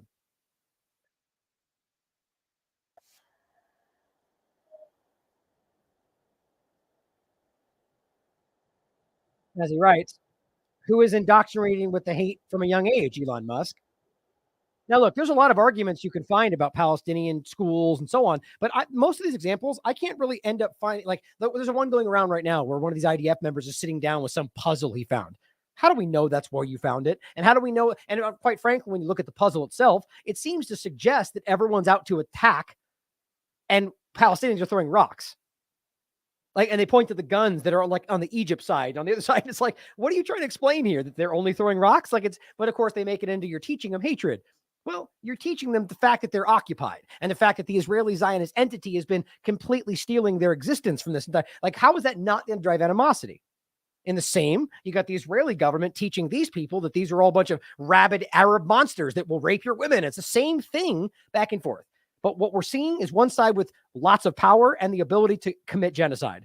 actually doing it with the support of much of the population. Here's another example. A video from an Israeli school saying Al-Aqsa Mosque will collapse and explode, disappear. I feel like I want to kill them all, an Arabic kid.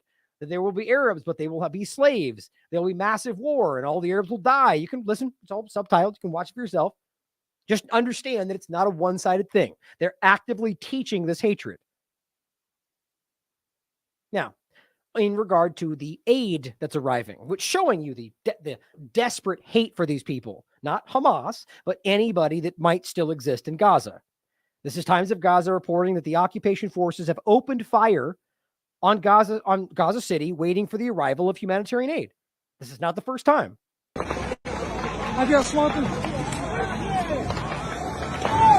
الآن قوات الاحتلال تقوم بإطلاق النار على المواطنين بعد استلامهم المساعدات الإنسانية شمال القطاع في حي الزيتون. هذه أصوات. People have died. هذه أصوات إطلاق النار. Now ask yourself, since they're in control of the aid flow, why they would allow aid to go to a location where they might otherwise say Hamas was present. Think about that, because their argument is inevitably going to be Hamas was there doing X, Y, and Z. Well, you put the aid there. The point is they're ultimately creating a broad justification to just kill whoever's around anytime they utter the word Hamas. And the U.S. rules-based international order government doesn't care about any of that.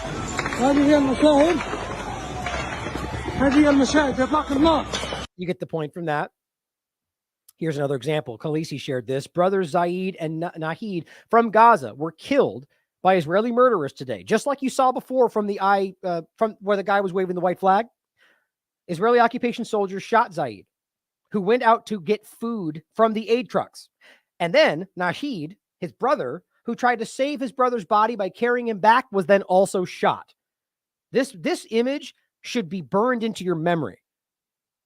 Two brothers shot on top of each other. One of them, who you can literally see, was holding a white flag. Think about that. They shot them because they were there, because they dared to go out into public when you provided aid, a fraction of what might actually be needed for desperately hungry people, putting out cans that look like food that are bombs. And as they go to get it, you shoot him. As he goes to rescue his brother, you shoot him on top of him while he's holding a white flag. There's just no misunderstanding what's really going on here. On top of all of that, here are Israelis proudly blocking humanitarian aid into Gaza. So you could argue that Israel's not doing it, but either way, here are Israelis who are proudly blocking the aid. And you can watch the video. They're just chanting and standing in front of these trucks, not letting them pass. Here is, for the second day in a row, Israelis protesting at the border crossing, preventing aid from coming in.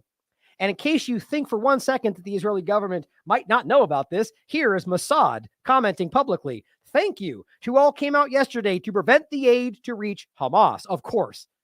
Otherwise, reaching anybody else who might also be in the area who you claim you're trying to support. They're actively stopping this. Now, if you think it's only just these Israelis, you'd also be wrong, because it is actively happening and always has been since the beginning. Here is all the aid. Look at how many trucks are backed up. You realize that's all the aid. They bring in a truck. Here's a couple of bags, and I'll shoot you while you get it. There are hundreds of trucks just waiting, much of which ends up probably going bad, if there's some that might in there. But it says all, I imagine these days they'd probably try not to send things that could go bad. This is all aid being prevented from entering Gaza, where you have 2 million starving people. That's what's happening. On top of that, this is important. Now it's important context to understand that Egypt and Israel are not on good terms right now. Not even the government. The people have always hated Israel and Egypt. The Sisi government, who is a puppet, they're not happy right now because he's been blaming Egypt for everything. So he spoke up. He says, the president of Egypt says, "I'm very hurt by the words that Egypt is the very reason aid is not reaching Gaza," which has been their excuse. First, it's, Hamas won't let it through. And then it becomes self-evident that they're not even in control of either side of this. So they go, well, Egypt is involved with they're holding it up. It's funny how the narrative just shifts when they didn't stick. Let's try something else. The Rafah crossing is open 24/7, he says. But Israel is blocking the aid.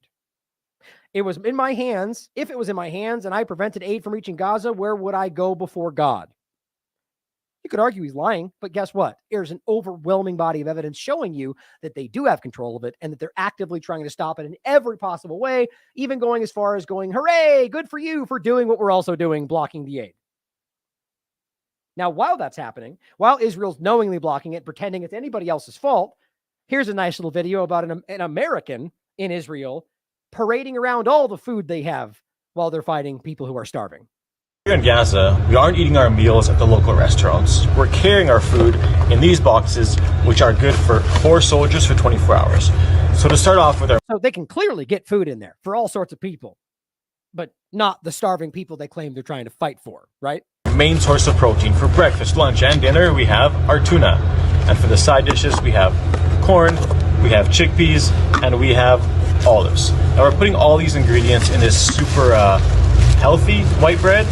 And to make our sandwiches not as dry, we will have ketchup. I mean, why do you even post this? To be quite honest, what's the point? Other than to kind of parade this around people who are starving, that you're fighting them while eating all this food. Dessert will have halva and of course pineapple, which acts as a double dessert because it's the pineapple pieces and the pineapple juice. Now we get super creative. Tuna with corn and chickpeas. And on some days, tuna with corn and chickpeas and pineapple and halva. Don't ask me why. But because we know we're going to be here for a while, we like to upgrade our sandwiches. So instead of bread, we'll bring tortillas. Instead of tuna, we'll bring these meat sticks, which I would never eat outside of the army because of the color. But hey, right now they're saving us. For dessert, we'll have bamba. And from home, I brought Quest bars, so shout out to Quest for satisfying my hunger at 3 a.m. Liquid IV. On special occasions, I'll pull out the Flamin' Hot Cheetos. And last but not least are the sauces. Tuna, which is of course really good. But the holiest of all holies, and I don't care how heavy my bag is, I will always carry the one and only sriracha. That must be nice, right? Have all these extra benefits and extra different choices of what you can eat and desserts and all the sauces you could lay. It must be really nice while you're actively starving innocent people. Disgusting. Here's the Wall Street Journal. This is from 22nd of this month. Tiny Gaza is home to most of the world's hungriest people. So you put out a video about what you're eating? Why? I think it's quite obvious. Now here is Rami Arari, journalist, saying that the UN humanitarian corridor for Palestine says Israel recently added insulin pens for children to a list of prohibited items. Of course they did, because it's all about saving them, right? That are not allowed to enter Gaza. And he does, and that's one of the reasons they keep pointing out. There's all these random, prohibited items. So they get to hold up everything to search through the trucks to make sure none of it's on there, and then half of it can't come in, and it just never ends up making it. And he does not know why they prohibited insulin pens. Well, I do, because they hate these people. He adds that the medicine for chronic illnesses are also not allowed. How do you possibly explain that? Well, it's obvious. That is not to mention that critical banned supplies he mentioned, which are urgently needed for water and sanitation, such as pumps, generators, spare parts, pipes, solar panels, medical equipment, aren't being allowed. Some of it is medical material, such as basic drugs and material for treating not just trauma, but chronic illnesses. One example would be most recently, the pens that are used for insulin for children have been recently put on the list. In terms of the reasons for rationale for it, I really can't explain what this is because I don't know. We are currently in discussions with the Israeli authorities to look at ways how we can examine that list and which they think is prohibited items and find ways we can get these released because they are going to be essential commodities. That's exactly why they're being blocked. Okay, so realize this is ridiculous to me. This is a UN humanitarian coordinator, I think I said corridor, coordinator, right, working with COGAT, an Israeli entity, in back and forth conversations about what they can allow. We already know they put all sorts of things on the list that Egypt has pointed out, other governments have pointed out. And what do? The same thing they do about everything else. Elon Levy comes out and lies about it. This is just made up. Israel has placed no limits on the entrant of medicines and medical supplies. Are you effing kidding me? I mean, I think everybody knows that's happening, including the fact that they were even forced to bring in those fake boxes with big 90s printed out medical supplies on the side, which turned out to be things they planted in the Shifa hospital. But why would you have been forced to bring in all these random boxes if you're letting it come in through? It's just so absurd. What else are you going to do? I guess everyone knows you're lying. You know you're lying. We all see right through it. See what you got to go after it. Liar! You're racist. You hate Jews. Does that work for anybody? Insulin pens are not on the dual list. So it's funny how that's all, but everything else is, though. The point is, the guy is in the middle of these negotiations and you're pretending he's not. It's obvious this is happening. Watch as it goes forward. All they do is probably, he works for Hamas now. Gabriel Elizondo, interesting name, writes, Robert Wood, deputy U.S. ambassador, and he's a correspondent for Al Jazeera English, Gabriel, deputy U.S. ambassador to the UN, stopped by the stakeout on his way to a United Nations Security Council Haiti briefing. He was asked, among other things, if the U.S. still thinks the International Court of Justice genocide case is meritless. He says, we do. Of course they do. They're quadrupling down. What are they going to do? It doesn't represent, one thing it could do is, not be a genocide supporting government, but, it says it doesn't represent what happened on the ground. What the everything they cited, which you can literally prove. So they're desperate. That's our view, but the court will make a decision on that. He says, so what happened on the ground then? What's the reality? He says, it's a terrible, terrible situation. We've said this many times before, platitude after platitude. We're very concerned about the humanitarian situation that we continue to ignore. And obviously the loss of life has been horrible, that we act isn't a problem. And that we are trying to do, and what we're trying to do when our policies is to be geared toward doing, is to try to first and foremost get humanitarian assistance in the situation as they're actively keeping that from happening, and to get the hostages out as they bomb where they might be. It's all so flimsy. So we're going to continue to work on this. And again, we're thinking about the day after, blah, blah, blah. And then he responds. But Russian Foreign Minister Lavrov said yesterday it's too early to think about the day after because Palestinians are dying today. Of course, to them, Palestinians don't matter, so they skip past it. He said you can talk about the day after if there's still bombs being dropped on them, or you can't. Do you have a response to that? I mean, it's kind of obvious. Look, you're claiming you're fighting for Palestinians against Hamas, right? They're dying now. So why is it that you push off their plight to after you end up continuing the thing that keeps taking their lives? It's because they don't care about them. But here's how he responds. You certainly have to think about the day after. And I think you've heard the interviews in the room. Folks are very concerned about moving toward the need to move towards a two-state solution. Statement. They're very concerned about moving toward the need to move towards a two-state solution. The very two-state solution that Netanyahu and his team are proudly saying they'll never allow. So this is what they're saying, that we need to focus on the day after for a thing that they'll tell you will never happen. It's all it's smoke and mirrors, guys. So people are thinking about that. He says, I really don't pay much attention to what the Russians say, to be honest. Yeah, big surprise.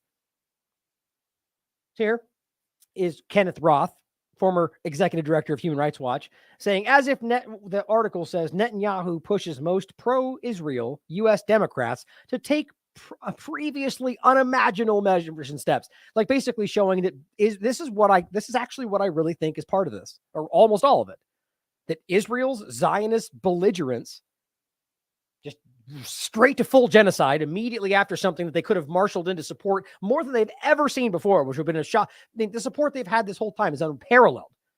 Had they stopped after October 7th, went to the UN and made the argument that this was unprecedented, I mean, they would have had support to the teeth. Instead, they went full genocide, and now everybody can see what they are.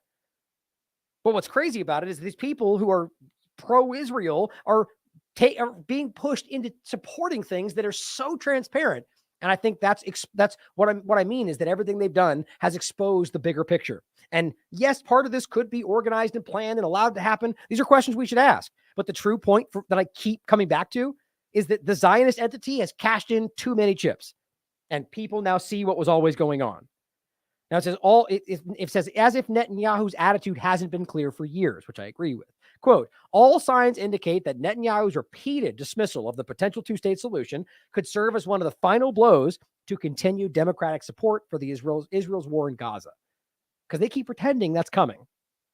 Now here is a couple points to show you that, from average society all the way to the top of the government, they're now being public about it. Not only are we never going to allow that, we're going to settle in Gaza, which is what we keep telling you was going to happen. That was always the plan. And your government is still pretending like that's not the case.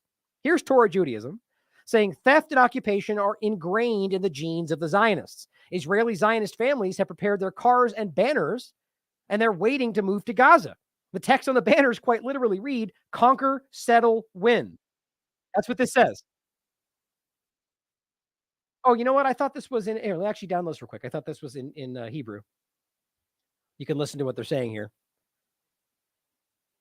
So basically, this you have settled, average Israeli people who are proudly putting up statements that are telling you the very thing that the U.S. government pretends is completely fake. And if you say it, you're a racist.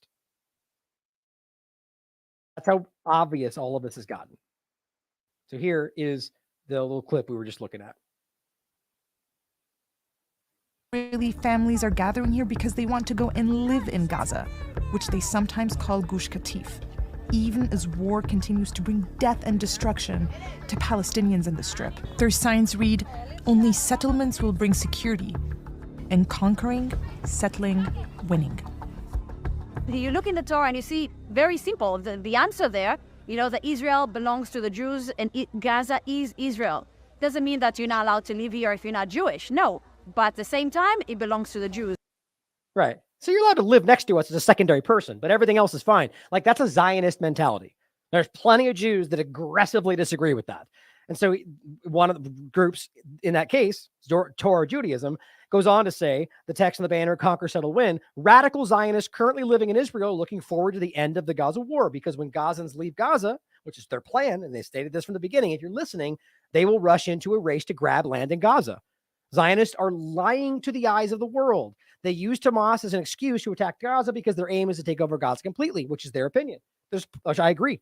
Part of that is what's happening. Here are Israeli politicians. They're saying, we want to colonize Gaza. This is in Hebrew. It's saying, in exchange for what they are doing, we will colonize the country. There are already 7 settlements aiming to settle the Gaza Strip, and yet we are told that's racist to say is happening. It's so crazy how obvious all this is. Here's the Israeli Minister of National Security, Ben Gvir, telling you that ethnic cleansing is how this is going to work, starting with a pilot of 100 to 200,000. After this pilot, I believe they can have better lives in other countries. Like you were talking about, killing, ethnic cleansing, displacement. All of these are open war crimes. Here's another horrifying statement.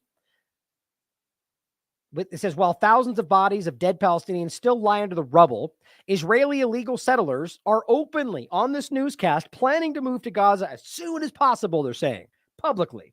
They are ready to live in their tents or abandoned houses. They want to take over Gaza as quickly as possible. It's in Hebrew, but you can listen for yourself. They're openly talking about it. Now here is the IDF illegally demolishing homes in the West Bank. So if you really wanted to fully understand that this is not just about, Hamas isn't in the West Bank. You can argue that they're sympathizers and so on, but this has been a very clear conversation. So the entire time they've been kidnapping, killing, letting settlers do whatever they want to, and now continuing the illegal destruction of their homes. It shows you that it's not just Gaza. It's all of occupied Palestine. They've already taken all of Israel, which is Palestine. Now the West Bank and Gaza are actively being removed. IDF illegally demolishing homes in the West Bank during all of this for future illegal settlements. Are we still pretending this has anything to do with Hamas? This is them standing at the ruins of their home, which they make them pay for, by the way. They make them pay for the destruction of their own home. Here's another example. This is the West Bank. Currently, as Furqan writes, there can be zero explanation for this, zero justification. They are using bulldozers to bulldoze the roads in the West Bank. Why exactly? Is that somehow, is Hamas under the roads? No, or are you just destroying their infrastructure? And your government's allowing this. Pretty much anywhere you are, to be quite honest, other than Yemen. Here, Quds News Network breaks down. This is what the Israeli IDF members are saying. From Hebron to Nablus, if you utter a word, we will crush your appearance. Oh, so you're going to kill anybody that says anything. And the point is, what they're saying is threatening people even in the West Bank if they speak out against this. Here is just an illustrated photo, but what they're saying is the Commission of Detainees Affairs and Palestinian Society Prisoners Club say that Israeli forces have kidnapped at least 30 Palestinians in the West Bank just last night, the 24th, including former detainees, family members who are wanted. The point is, guys, just like I told you, the last little temporary pause, they've scooped up more, far more since that, including the people they already let out. That's why their temporary pauses are nothing but an illusion. And these people aren't being charged with crimes. They're just being put in prison cells, as even the UN has broken down. Now, to finish on a couple different points about both the ceasefire, but also quickly foreign policy, I found this interesting. Not only have we seen Yemen have a very strong effect against the importation of anything into Israel, Iraq has now shut down the port of Haifa, which is an important maritime gateway to Israel. So it's just showing you they are cutting this down. By the way, using the same tactics that they have always been using against these countries individually. Suddenly, a little bit of just desserts, no? Here is the Ansar al-leader, otherwise known as the Houthis to the Western governments. Since the beginning of our operations in the Red Sea, this is the Yemeni government, 4,874 commercial ships have crossed. That's the important thing. They're acting like nobody's been able to do anything. Nope, that's not the truth. They say, which is a very large number during this period. We will continue our operations until food and medicine reach all parts of the Gaza Strip. The point is they're stopping currently Israeli-associated, and now I'm not sure to what degree, but there was the U.S. and U.K. ships that they've already been targeting. Not killing anybody. In fact, not even seeking the ship. The Ocean Jazz one that they had the little skirmish with is, as far as I could tell, still moving. So the point is they're actively using kinetic but almost nonviolent tactics to stop these people from going through, while the U.S. government responds with murdering people in Yemen, civilians and Houthi members alike. But it's had a very powerful effect, and that's the whole point. Heavy losses at the Israeli port. They're saying literally we don't even have ships anymore. That is why they're so terrified about this. There's nothing to do with international shipping lanes because other people are still actively doing so. And I'll show you the clip of the image in a second. It's about specifically what they need to be able to relay this in Israel, which is what they've been doing to Syria, Iraq, everybody, cutting off the supply lines and choking them out. The ongoing crisis in the Red Sea is having a profound impact on the southern Israeli port of Eilat, which has experienced around $3 billion in direct economic losses, as its key import and export business has been brought largely to a halt by Houthi attacks. The port is southern Israel's only outlet to the Red Sea and one of the country's most critical trade ports. All the cargo that come to Eilat through Bab el-Mandab from the Far East, it's mean China, Japan, Korea, India, is not coming because the ships are afraid to go through Bab el-Mandab. So we don't have any ships anymore from the 1st of December. The port mostly deals in the import of automobiles and the export of potassium fertilizer to the Asia-Pacific region. The crisis is also threatening Israel's two other international ports, with the transshipment scope of all the country's ports reduced by 70%. How long have we talked about? I was trying to find the map. I guess I didn't pull it up. It's not showing all the ships. I forgot. I don't think you have to have an account on this one, but you guys can look this up. The point is that right now, since I got the map up, I can show you. How long have we talked about this? This is the Red Sea. Here's the Bab el-Mandab Strait. This has been the central reason, in my opinion, that they have been fighting to occupy all of Yemen, to control this strait, which is now currently one of the parts they're most afraid of. Right, because ultimately, you have to remember, if they're coming in here, they usually go through the Suez Canal, through the Bab el-Mandab Strait. You know, if you can't maneuver this area, you have to understand, either through the Strait of Hormuz or the Bab el-Mandab Strait, you have to literally go all the way around Africa or all the way around Asia. It's crazy the difference it makes. So the point is that they've shut this down now, both here as well as with the Strait of Hormuz, and also effectively kind of firing around this area. Now, assuming Egypt doesn't somehow come on board as well, they have basically shut down the flow of goods and needs through militarily to Israel. I think that's important. So as this says, I totally reject. Oh, here it is. I know I had an image.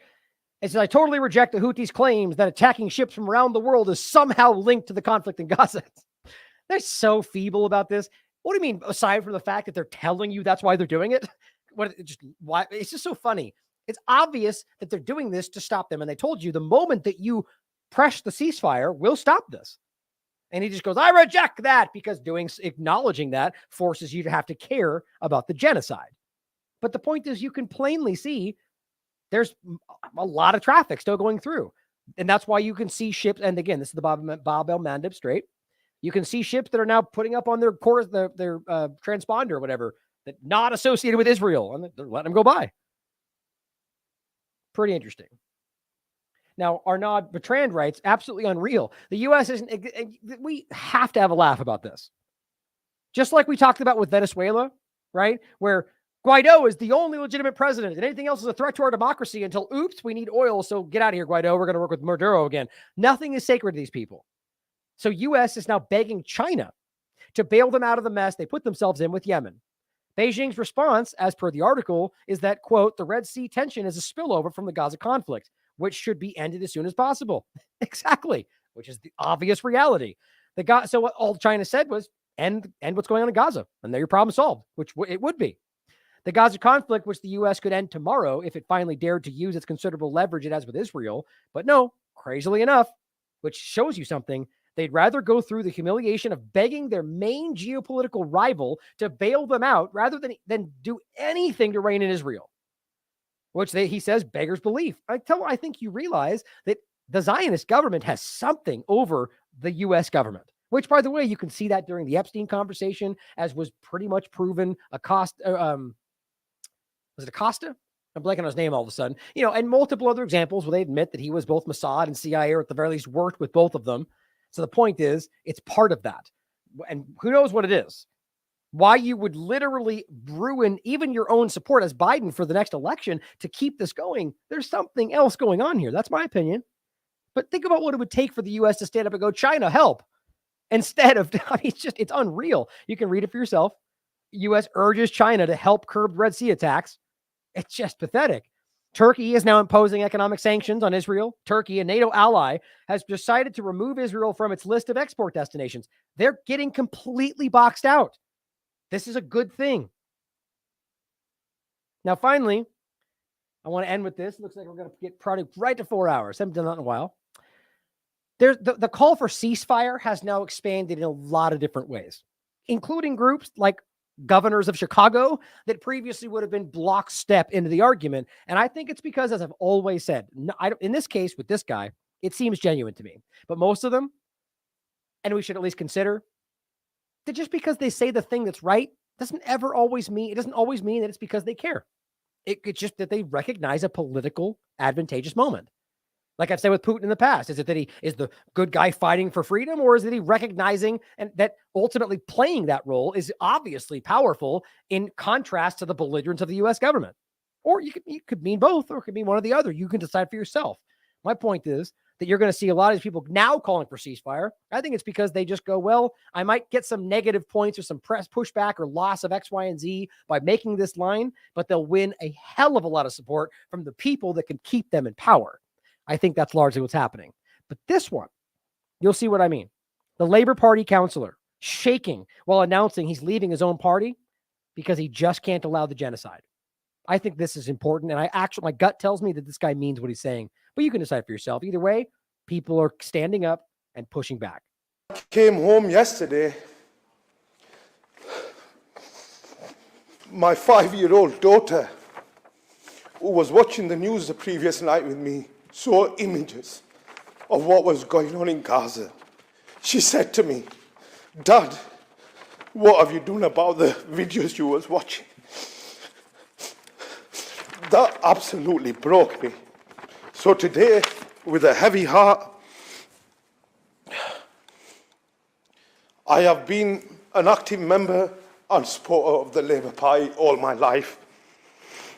Since the age of 14, I believe in its views and principles, but unfortunately, under the current leadership, the Labour Party has let me down. I can no longer be part of this institution after its sport of an apartheid state that is killing thousands of innocent people. I've been killed over 25,000 people in the last 100 days. It's with a heavy heart I leave the party I always loved.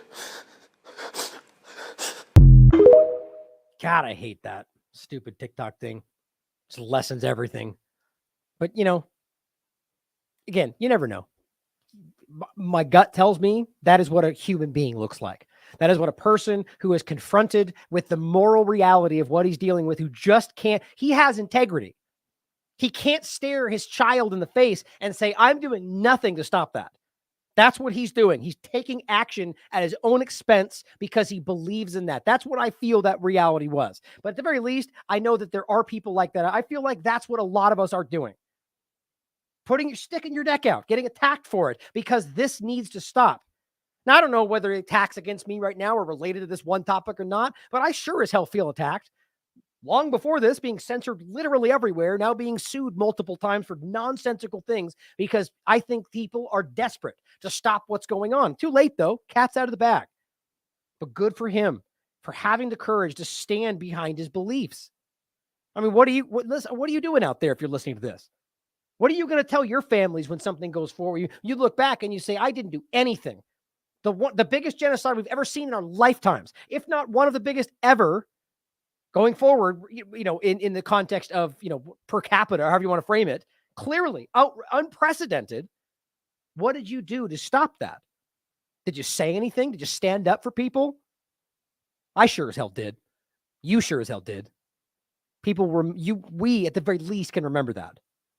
Here, Megatron points out Finland's foreign minister, Alina Veltonen, in a message to Israel, quote, I will be clear, she says, Israel's time for self-defense is past. Now, I disagree with that. There was never a time where this was self-defense, but regardless, she's simply saying that argument is over. Good for her because it's a stupid argument to begin with when you're acting in the way against an entire population under guise against one group, but it says enough is enough.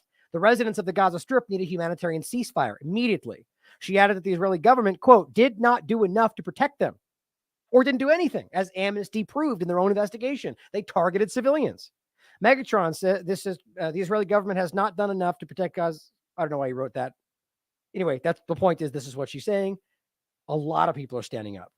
Here's what I said before. You can listen to it for yourself. It's basically just him repeating it. But this is the mayor of Chicago saying he's calling for a ceasefire now. That's interesting to me.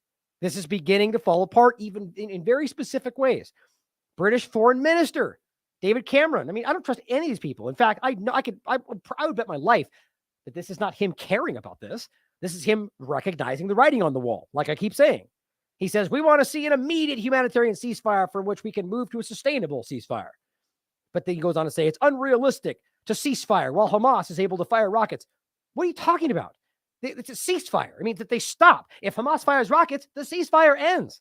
So this kind of game they're playing where their very presence means you can't do it it's an illusion. A ceasefire is necessary to extract the hostages. Right.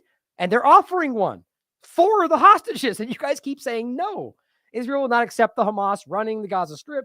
The point is he's acting like, but my point in showing you this is he's still towing mostly all the lines, but he suddenly started to shift into the ceasefire argument. They're all falling into it because they're cowards. They can't even pick a side and stick with it, right? But here's Russia as well. Calls for an immediate ceasefire. The Russian foreign minister insists that on an instant halt to hostilities in Gaza, deeming the displacement of Palestinians as intolerable. He emphasized the pressing requirement to establish a Palestinian state and expressed reservations regarding Israel's position on the two-state solution, which is that they don't care about it, don't want it, won't allow it. Venezuela, Maduro, of all people. Funny how all the evil bad guys are standing up for the innocent people being killed. It says, we cannot be silent. We will not be silent. Venezuela will continue to speak with its own voice to say, stop the genocide against Palestinian people. Ceasefire in Gaza, enough bombing, enough murder. And of course, here's what the U.S. had to say. General ceasefire. Yes. For the same reason that we have in the past. We don't believe a ceasefire is going to be to the benefit of anybody but Hamas. Right, because we don't care about any of the civilians that are being murdered in real time that seemingly everybody, including your own allies, keep saying we need to do something about. Just realize what this shows you. The U.S. government is especially problematic in all of this. I mean, I'm an American. I can be honest about what my government is, just like there are a lot of Israelis that are willing to be honest about what their government is. We, as the peoples, need to recognize that we can be honest about this. They are not good people. They're actively using human life to achieve their own ends, and we can all see it. Now, right now, there's some level of this being used to call out what Israel is and always has been as the Zionist entity, but we need to start utilizing this momentum to do a lot more. We see this. I know you see it. I know people watching this see it. I know people that are even skeptical about any number of other things we talked about are beginning to see it because it's being forced in front of you by everybody at this point. Their own media calling this out, discussing the lies. Well, every human rights group across the board, the United Nations, Oxfam, all of them, and now even U.S. allies, U.S. states, everybody. And yet still, it seems to continue. I think we just need to continue to push. I mean, you can't just stop them from acting. They're going to continue to do what they're going to do, but we need to, at the very least, do our best to use the truth to try to change the situation, because I'm just not okay with how many people are suffering. Nobody should be. And these are innocent people. So continue to stand up for people that don't have a voice. I just think it's monumentally important. But thank you for tuning in today, guys. I think this was an important show for a lot of different reasons, but we'll continue. As always, we have a lot more coming out. I'm going to be putting out some extra posts tomorrow, I believe. But if you'd like to support this platform, because, you know, despite the attacks on me and me personally and the platform, I'm never going to stop. I'm always going to keep fighting for you because you fight for me. And if you'd like to support us, there's lots of ways down below to do so. So thank you for tuning in. I love you all. As always, question everything.